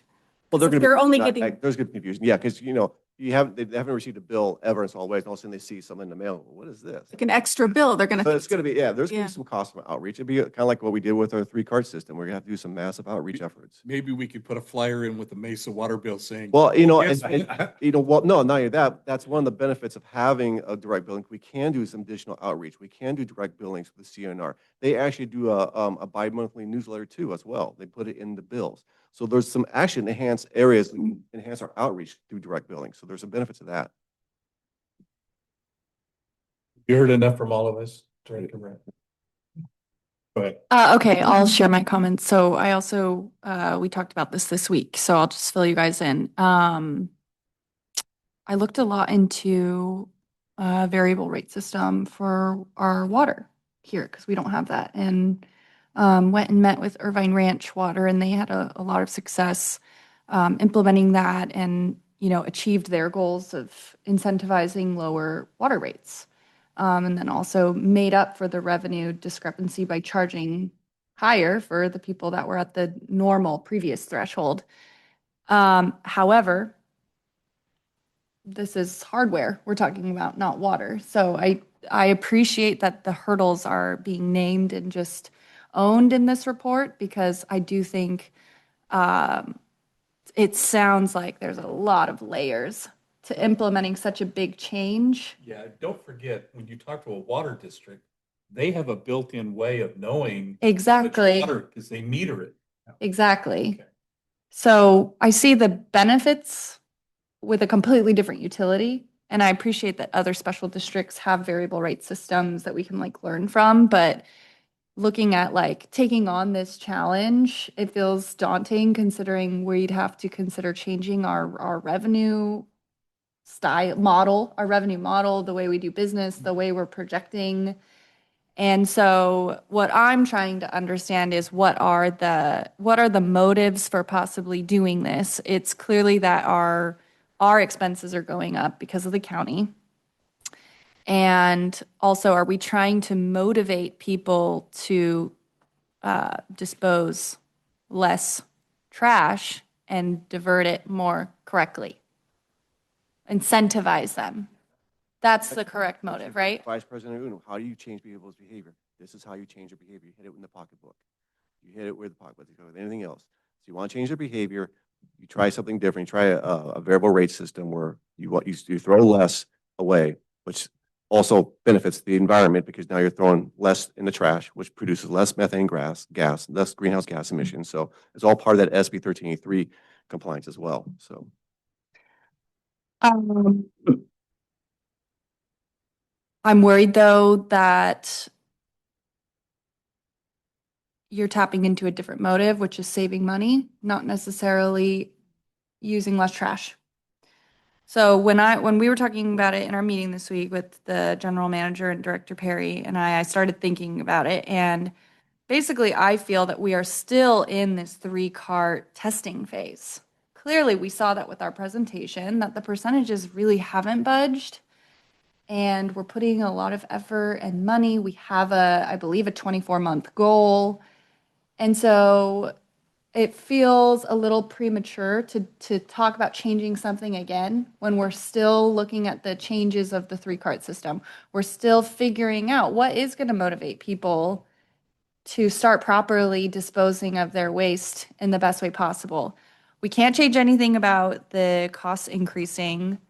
However, when we got the presentation from CR&R and she told us what the average, can you guys recall what the average increase in cost would be to the customer? Because I remember when she presented it, I thought, okay, it sounds really big and bad to us, but the way it's actually going to impact our customers, I don't think we're going to get a petition of 51% of customers. And I think if you look at what the overall saving is going to be to the people who go to the lesser cart, so to speak, I think it's minimal. I don't think it's going to save. I don't think it's going to save enough money. To warrant the amount of work That's to implement that, well, to not just change our the amount of entire. work, the amount of expense it will cost us on an ancillary basis with more staff, with more complaints, with all. I really appreciate, Scott, the 5 things that you brought up, and what's the trade-off? You know, what's it going to do? Anyway, go ahead. So I guess the way I'm seeing it is that we have a couple of phases ahead of us. We need to, in my opinion, surpass the 24-month mark of having the 3 bins. And we need to, I want to know more information on what is working with communicating to our customers and if it moved the needle in any way. I also know we were considering fines. I'd like to look at that. And then third, we are going to be raising, our rates are getting, like our bills are getting, or our costs are getting increased. We are therefore passing on that charge to the customer. I would like to see that be implemented or two property tax cycles or whatever. I was going to bring up the fine thing. I'm glad you did because we haven't done anything with that. If you want to change behavior, start fining people for what they're doing wrong. I mean, Yeah. It's going to make as much of an impact as anything. You know, what do you mean I've got to pay $50 because I guess before we do, a large overhaul of change, I'd like to throw out the term pilot program and start testing out different ideas that we think would change behavior. Because when we're hedging our bets on one solution would change behavior of all of our customers, that makes me nervous. explain The hypothesis, the pilot. the hypothesis that in incentivizing customers to downsize their cart size to save money, that therefore would also downsize the amount of trash they're producing for that cart. So you take. I think the money X amount of- incentive would come before the change in behavior. And I do think we would just see then the misuse of the trash cans increase. Unfortunately, I also think we would see landlords hedging that burden or passing that burden to the renters and saying, well, I'm saving money to downsize. I don't care what you guys do because I'm not getting fined for any misuse of trash you guys are doing either. So I guess I have, two sides of my brain. I'm really open to trying new things.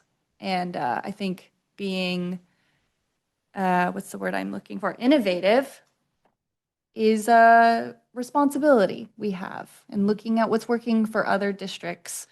And clearly staff really believes in this too. And so that compels me.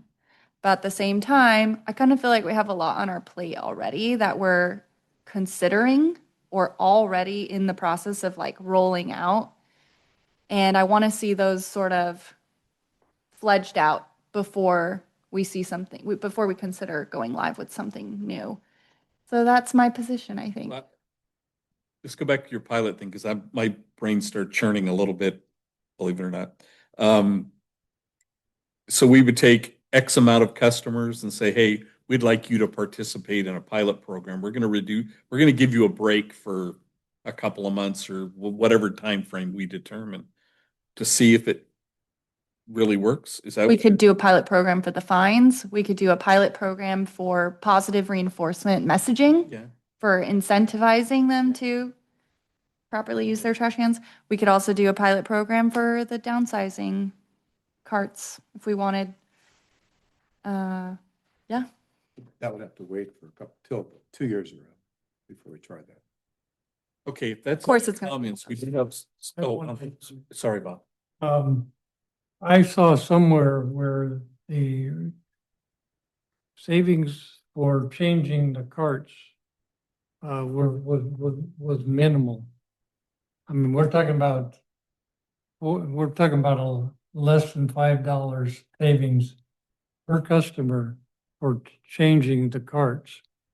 I have to go figure out where I got that, but that is not going to be an incentive for people to change their cart sizes. I think CR. So we need to know what. Didn't we hear that from CR&R? Yeah. Okay, all right, we do have a public comment. I'm going to open this for public comment. Sue?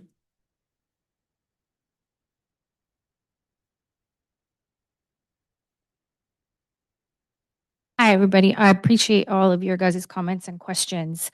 The CAC talked about this kind of in great length at our last meeting. Director Schaefer and, or President Schaefer and Director Wiltshire were there. And I'm just curious why more of the comments that the CAC provided as it related to the 5 specifics you guys pulled out wasn't shared with the board on ideas how to kind of overcome some of these pitfalls. And if the board decides to move it forward, will those things be provided to them? Because you guys were taking a lot of notes on what we were saying. And so I'm just kind of curious why it didn't make it into this. I think obviously not everything, but there were some really valuable suggestions that came out of it. And as it relates to the $60 a year increase, which would be $5 a month, I had asked Scott during that meeting when we were talking about the increase of fees for landfills, what we were looking at as an increase per customer because of that rate hike.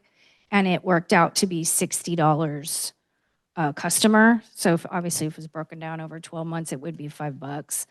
And I know for me, when we went to the 3-cart system, I got the biggest carts because I was going to be charged the same. So why wouldn't I get the biggest ones it gives me more latitude in terms of if I'm on vacation for 2 weeks, I don't have to worry about it because if it doesn't go out, nothing's going to happen. Or if I don't want to put my carts out when it rains really hard, so they don't float away. I don't have to because I have the room. But I have significantly increased my recyclables, my organics, and I barely have 1 bag of trash now, where before my mixed waste can was always stuffed to the limit because it did have all the recyclables in there. So we did discuss not only giving people a break for generating less trash, we also discussed how fines are important at some point because if people aren't going to comply, generally, they're not going to comply no matter what you do unless there's some sort of financial reason to do it, which is sad, but that's kind of the world we live in. Bad behavior continues when there's no repercussions for bad behavior. I know for older people on a fixed income, like $60 a year increase just for the increase in fill cost that doesn't take into consideration all the other increases that are taking place over the next several years to cover our costs. And then the inflation in addition to that, somebody who is on a fixed income that's older or families that are struggling really could benefit by having to pay less for trash that they're not generating. And so personally, I talked about this for a long time because I have neighbors that run a daycare and they have 4 carts and they're packed full of trash all the time. My mom is 85. Actually, I don't have neighbors. My mom does. My mom's 85 and she barely has 1 bag of trash. And again, she has the 95-gallon ones because she is charged the same amount. Whether you guys go to a tiered system or not, which I hope you'll still pursue it because I think there's more information that could be gathered to help better make it so that it would be worth it for everybody involved. I really do think you guys should limit the amount of times that people can exchange a cart because I know right now there's no limit. And there's no reason that somebody should be able to exchange a cart 7 times in 1 year or 3 times in 1 year. Or, you know, I don't even get that. That to me seems like we're being way too nice about something that isn't necessary. So I would encourage you to look at that. And then I just had a question, and if you were to shift all the billing to CR&R, I'm curious as to if the district was the one who decided to actually agree to levy customers for non-payment, does that give us any type of legal exposure for something that we really have no control over if you don't get the best information from the trash hauler? It may not even be an issue because I know that's how a lot of people do it, but it is California and people can sue people for just about anything. So that would be something that I would just be curious about. So thank you for your time and your consideration. Any other discussion? Do we have any direction? Any recommendations? Do we do minutes for the Citizens Advisory Committee meetings? Awesome. So I'm on an advisory board, and I can understand that it feels really disheartening when council doesn't have the comments and notes we made. So even if it was just their meeting minutes attached to any item related that they've discussed previously, I would really appreciate that. Have them on your consent calendar. Yeah, now I'm checking. But attached with the item. Yeah. Yeah, attached with the item too, so that I know it's related. Thank you. I guess the feeling I'm getting up here, Scott, is we have a lot more information to get before we do anything. And I know you know that. I really want to see what happens with the solid or with the landfill fees and all that. I want to hear more from CR&R about what their costs are and how those are going to be taken care of. I'm sure you have a good idea already, but I want to hear from them. I think we're at a point with this whole program that we just let it sit on the back burner until we have a lot more information and we have a lot more to disseminate amongst the 5 of us. And I think we need a lot more legal look at this before we do absolutely anything. Well, the reason why I didn't ask legal counsel to look at it is I don't have clear direction we want to continue to move for this. Otherwise, I would. So I'm trying, I get that's why I'm looking for the December 15th direction. If you want to move forward, great, then I can get Dallin involved, but I didn't want to until I get clear direction from the board. If my colleagues up here agree, then again, get the information. I don't want this coming back until we have. I think the survey result is going to probably sway you what you're. I'm sure it will. So wait, that's why I'm saying wait till December 15th, and then I'll wait to hear back from you. You okay with that? Yeah, just wait. The solid waste study, you're doing the RFP for the solid waste study now?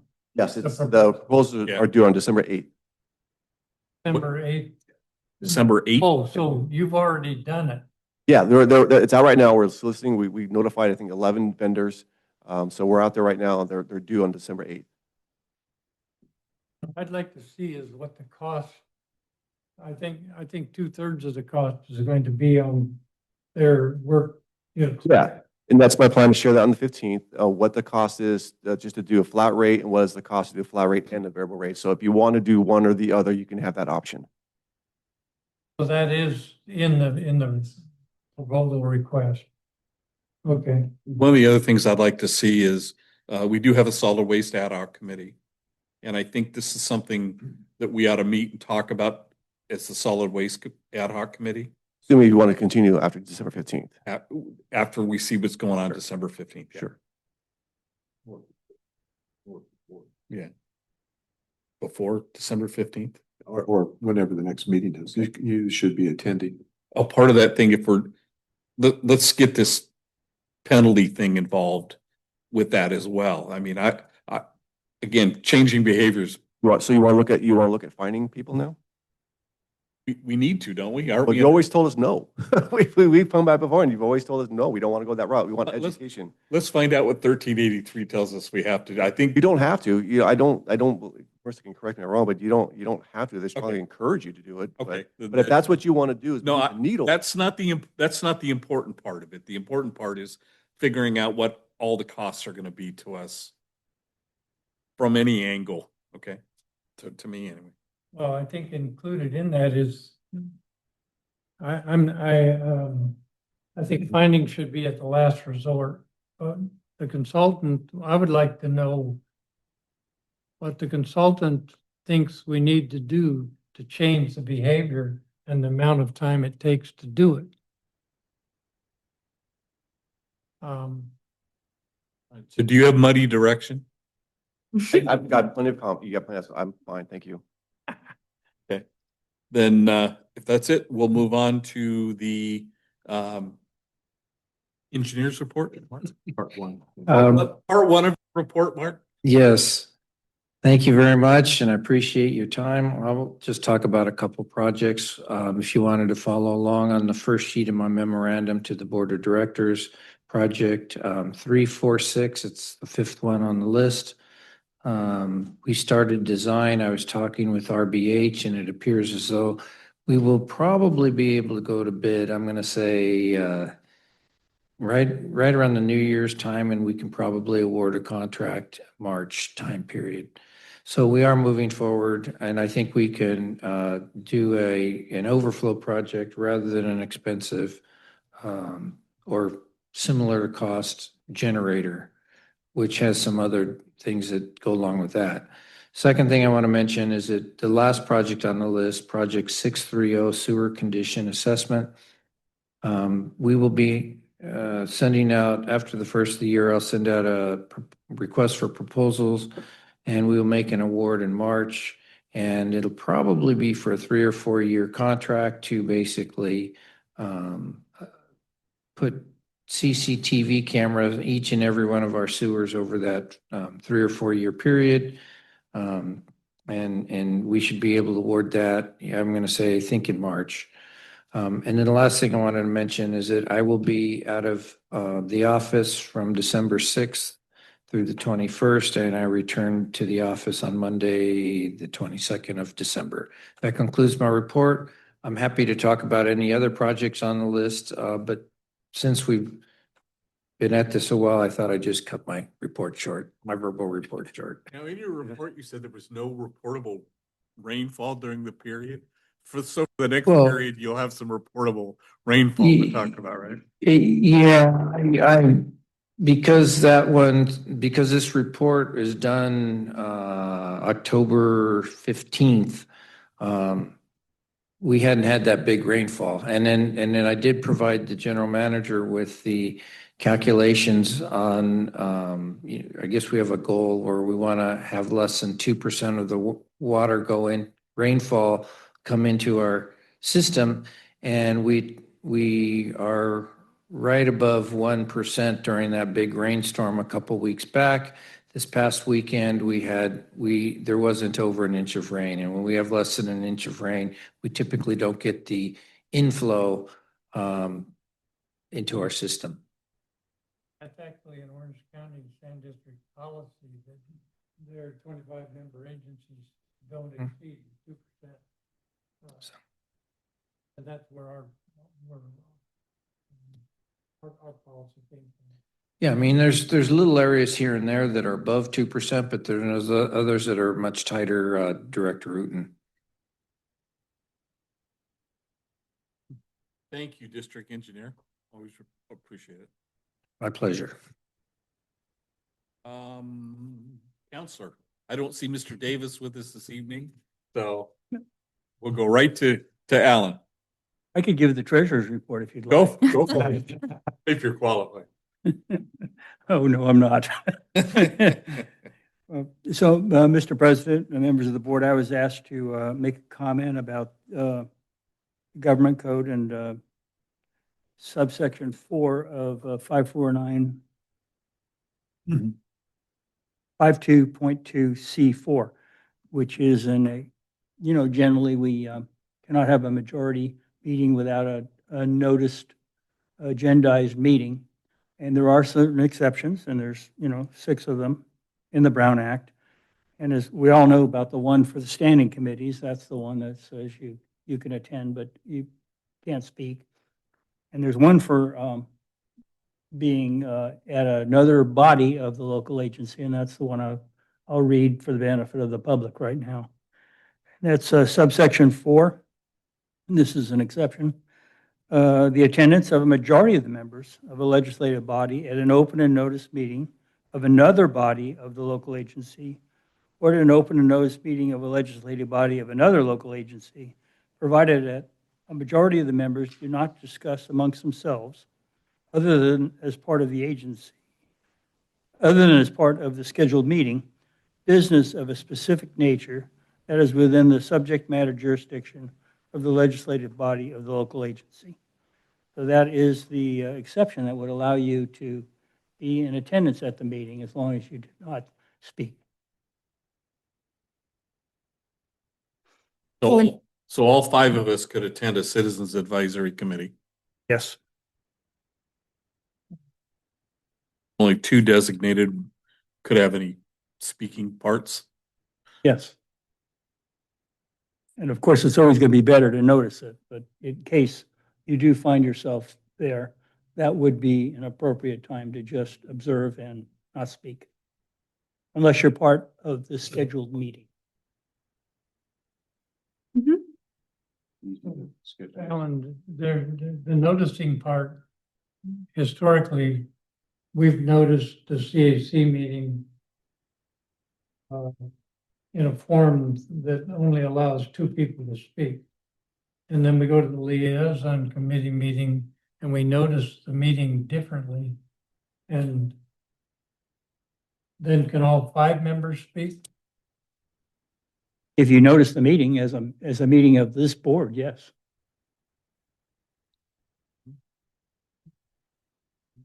For the quarterly liaison meeting? That's never really been an issue. I mean, we all Yeah. have understood that. Okay. Anything else, Counselor? That's all I had for the good of the order. I sent you all a memo about the new Brown Act, and we'll be working on it, but our part's not going to be as tough as some other agencies, but we'll have to do a few tune-ups. It's funny how different agencies and different organizations approach the virtual part. It's still kind of a mystery out there. One of the groups I sit with, SDRMA, we can do anything virtual as long as we put an address as to where they're taking place. Yeah, the traditional teleconferencing is still in existence. So the original, like when Bob would go to Iowa, Indiana, wherever it was, and Somewhere in the Midwest. That's still alive and well. Yeah. But everyone thought that was too much of a hassle to have the location in Minnesota or wherever open to the public and the agenda posted. So they created some other exceptions. they've changed what an emergency is and what just cause is, but basically they've continued on with it and will adapt. I found that posting them, some of the meetings, if I have to post the agenda outside the front door, the only one who sees it on a regular basis is the Amazon guy. You know, or or my postal carrier, yeah. Okay, thanks, Alan, always. Thank you. All right, we're down to local meetings. Bob, anything on Orange County Sanitation District? Yes. We met last week and we had reports by the Operations Committee and the Administration Committee. There are two major committees. And those items go pretty fast because the committees vet all the issues and it's rare that anyone asks for more information. The closed session items generally take substantially more time than the meeting. It's amazing. I don't have the details on any one particular parts of the meeting. I forgot to bring them. I submitted them. So if, Lonnie, I submitted those minutes from that meeting. Okay. Sarfa, anything? Yes, okay, the meeting was actually last week before, usually I can't report on it that much until the following month, but we had a meeting. His main concern was hiring a new executive director because Herb Nakasoni's retiring from the meeting, but he's going to be available for interaction that we may need from him. We hired this person, her name was Penny Lou, and she's a former employee of the Orange County Public Works, which is great. She has a professional engineer with the county. She retired from the Orange County Public Works a few years ago, but she worked on the Corps of Engineers with the Westminster Garden Grove project, which is going to be coming up because El Prado Dam is going to be finished this year, but it's going to be under like a 10-year work plan for the Corps of Engineers, but that's finishing up. She will start officially January 1st with a salary of $2,000 a month, which is an increase of $200 from Herb Nakasoni. And she has to provide her own insurance policy, and she wants it for be like $250,000. And Herb's last meeting was this last one, but he was available to work with us. And he was the executive director for 15 years after he retired from the Orange County Public Works. This was a full agency meeting. It's held at the the Orange County Water District, and it was well done. And I think James Tyler, who's from the Orange County Public Works, presented the Santa Ana River mainstream and the Westminster project status, and it was really a thorough presentation. And he says if the federal government provides $1 to help that program, they're going to fund it for the total program. So that's what he's hoping to get, at least $1 from the federal government, then it's going to be funded.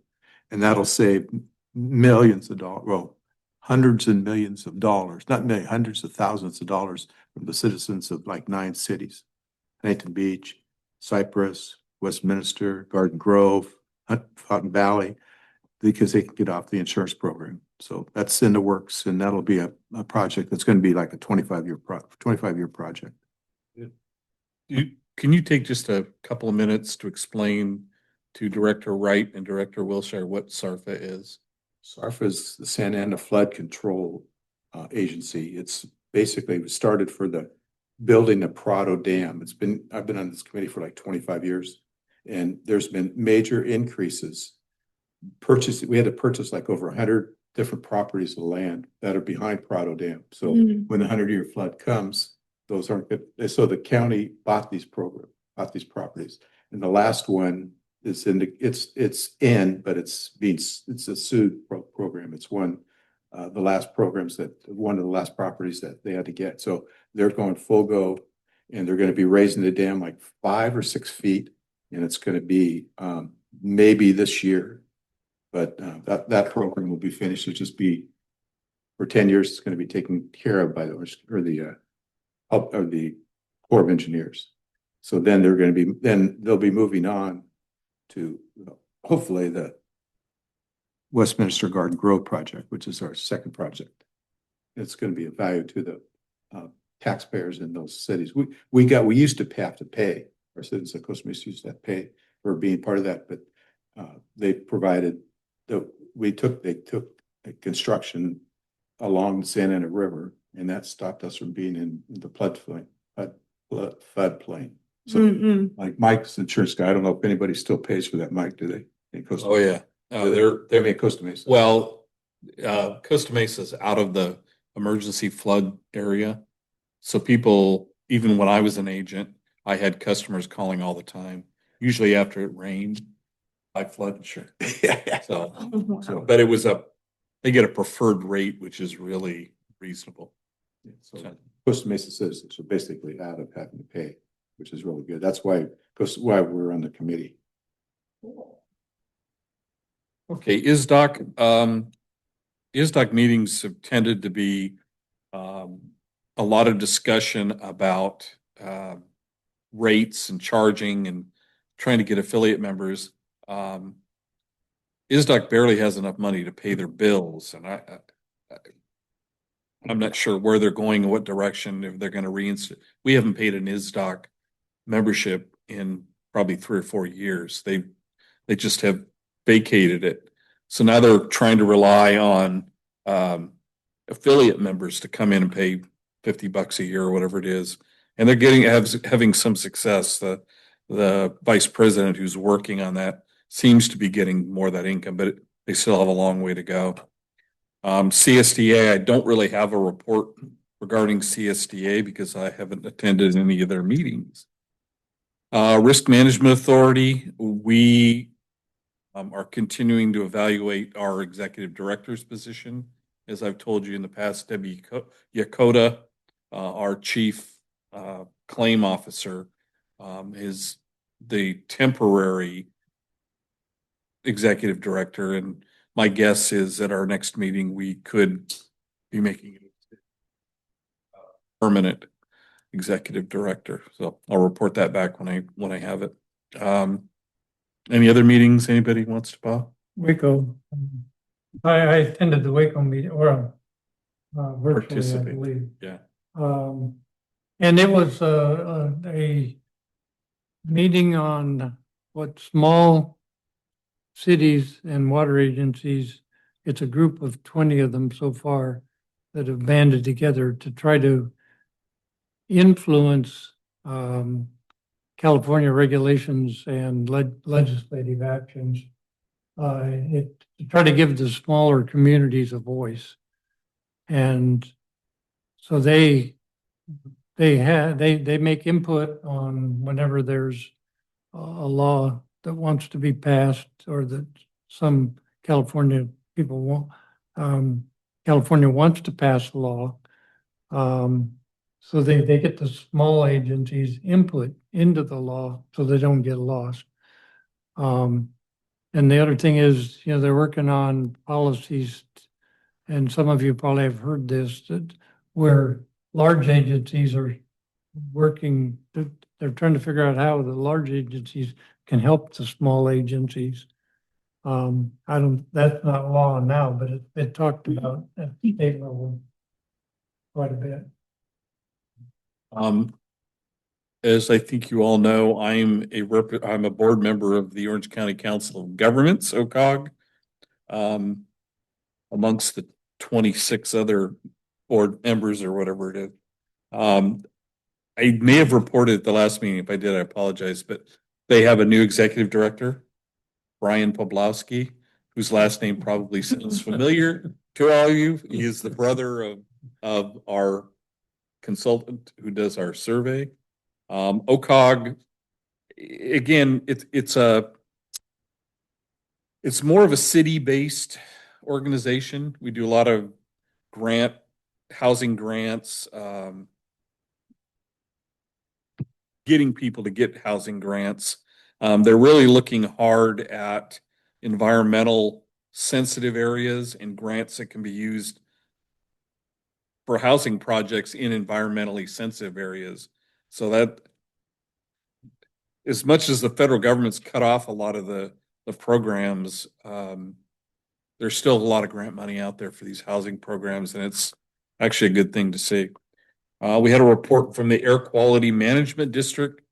The representative from AQMD is moving to Kentucky or someplace. So we kind of gave him a send off, but I have the AQMD advisor. If any of you would like to nestle and need some sleep, you can borrow this from me. But OCOG the meetings tend to go from 10:30 to almost 12:30 every time. When you have 26 board members who are all city council members, they like to hear themselves talk, a lot of them. And we were finished in less than an hour last week, which was very gratifying. So that's it on item special meetings. So no old business or new business on the agenda. Oral communications and director comments. 2 quick comments.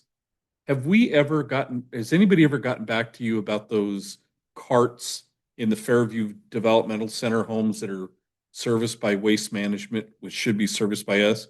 Is that a moot issue now, or do we have any? It is Waste Management that's picking them up, right? Yes. Remember that? Yes, because it's state property, Yeah.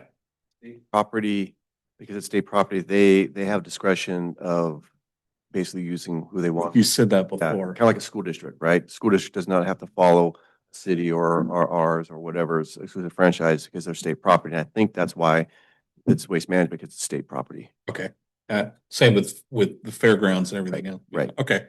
The other question I had is, I look forward to this every year, and that's the annual Christmas party. Do we have a date and time for that? December 16th. That is probably the best meeting we have out of all of our meetings. What time is it on December 16th? Oh, December 15th. 16. Do we have a $200 limit on the gift? jeez. That's for your price. Yeah. You know, somebody was talking about seniors on fixed income. I live that now. What's the limit? Usually 20 or 25. Okay. Some are So like. for you two new board members, it is a white elephant. Oh, And ooh, I got good stuff for that. there's one special white elephant gift every year, and it's the ugliest, worst Christmas tree topper you've ever seen in your life. So somebody will get that. Yeah, but nobody else brings a white elephant. I had it That's one year. so It's one that's out there every year. Wait, so do we draw names or you just bring? Draw some? num- Okay. You have a number. Love it. Then you can take it away from it. Yes. Ah. Why? It's here. But we're not buying it for someone specific. We show up with a gift. Yeah, All right. Any other director comments? yeah, I'd like, I've been reading, Marissa's report. Got your name right. Waste composition studies, and we've had a number of them. I'd like to see that as a topic on Study session. study session. Because we've got a significant a number of them, because we do 4 a month. And I think you reported on May and April. Yes, we will be bringing some newer studies to the board. If not December study session, then January study session. Anybody else? Can we just clarify our meeting dates and time for December? I want to make sure I have them correct due to the holidays.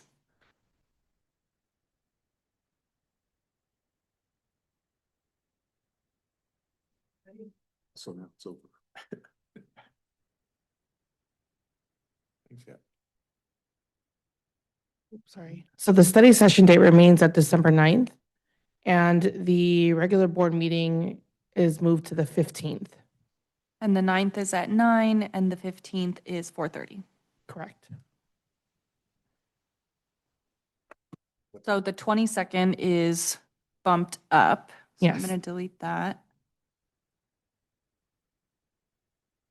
About the 16th, what time is that? The 16th, the luncheon is at 11:30. And then we're off for the holidays, and our next meeting would be January 13th at 9 a.m. Our next study session will be on the 13th at 9 a.m. Yes, And we also have a CAC meeting on the 14th. on the 14th, Great.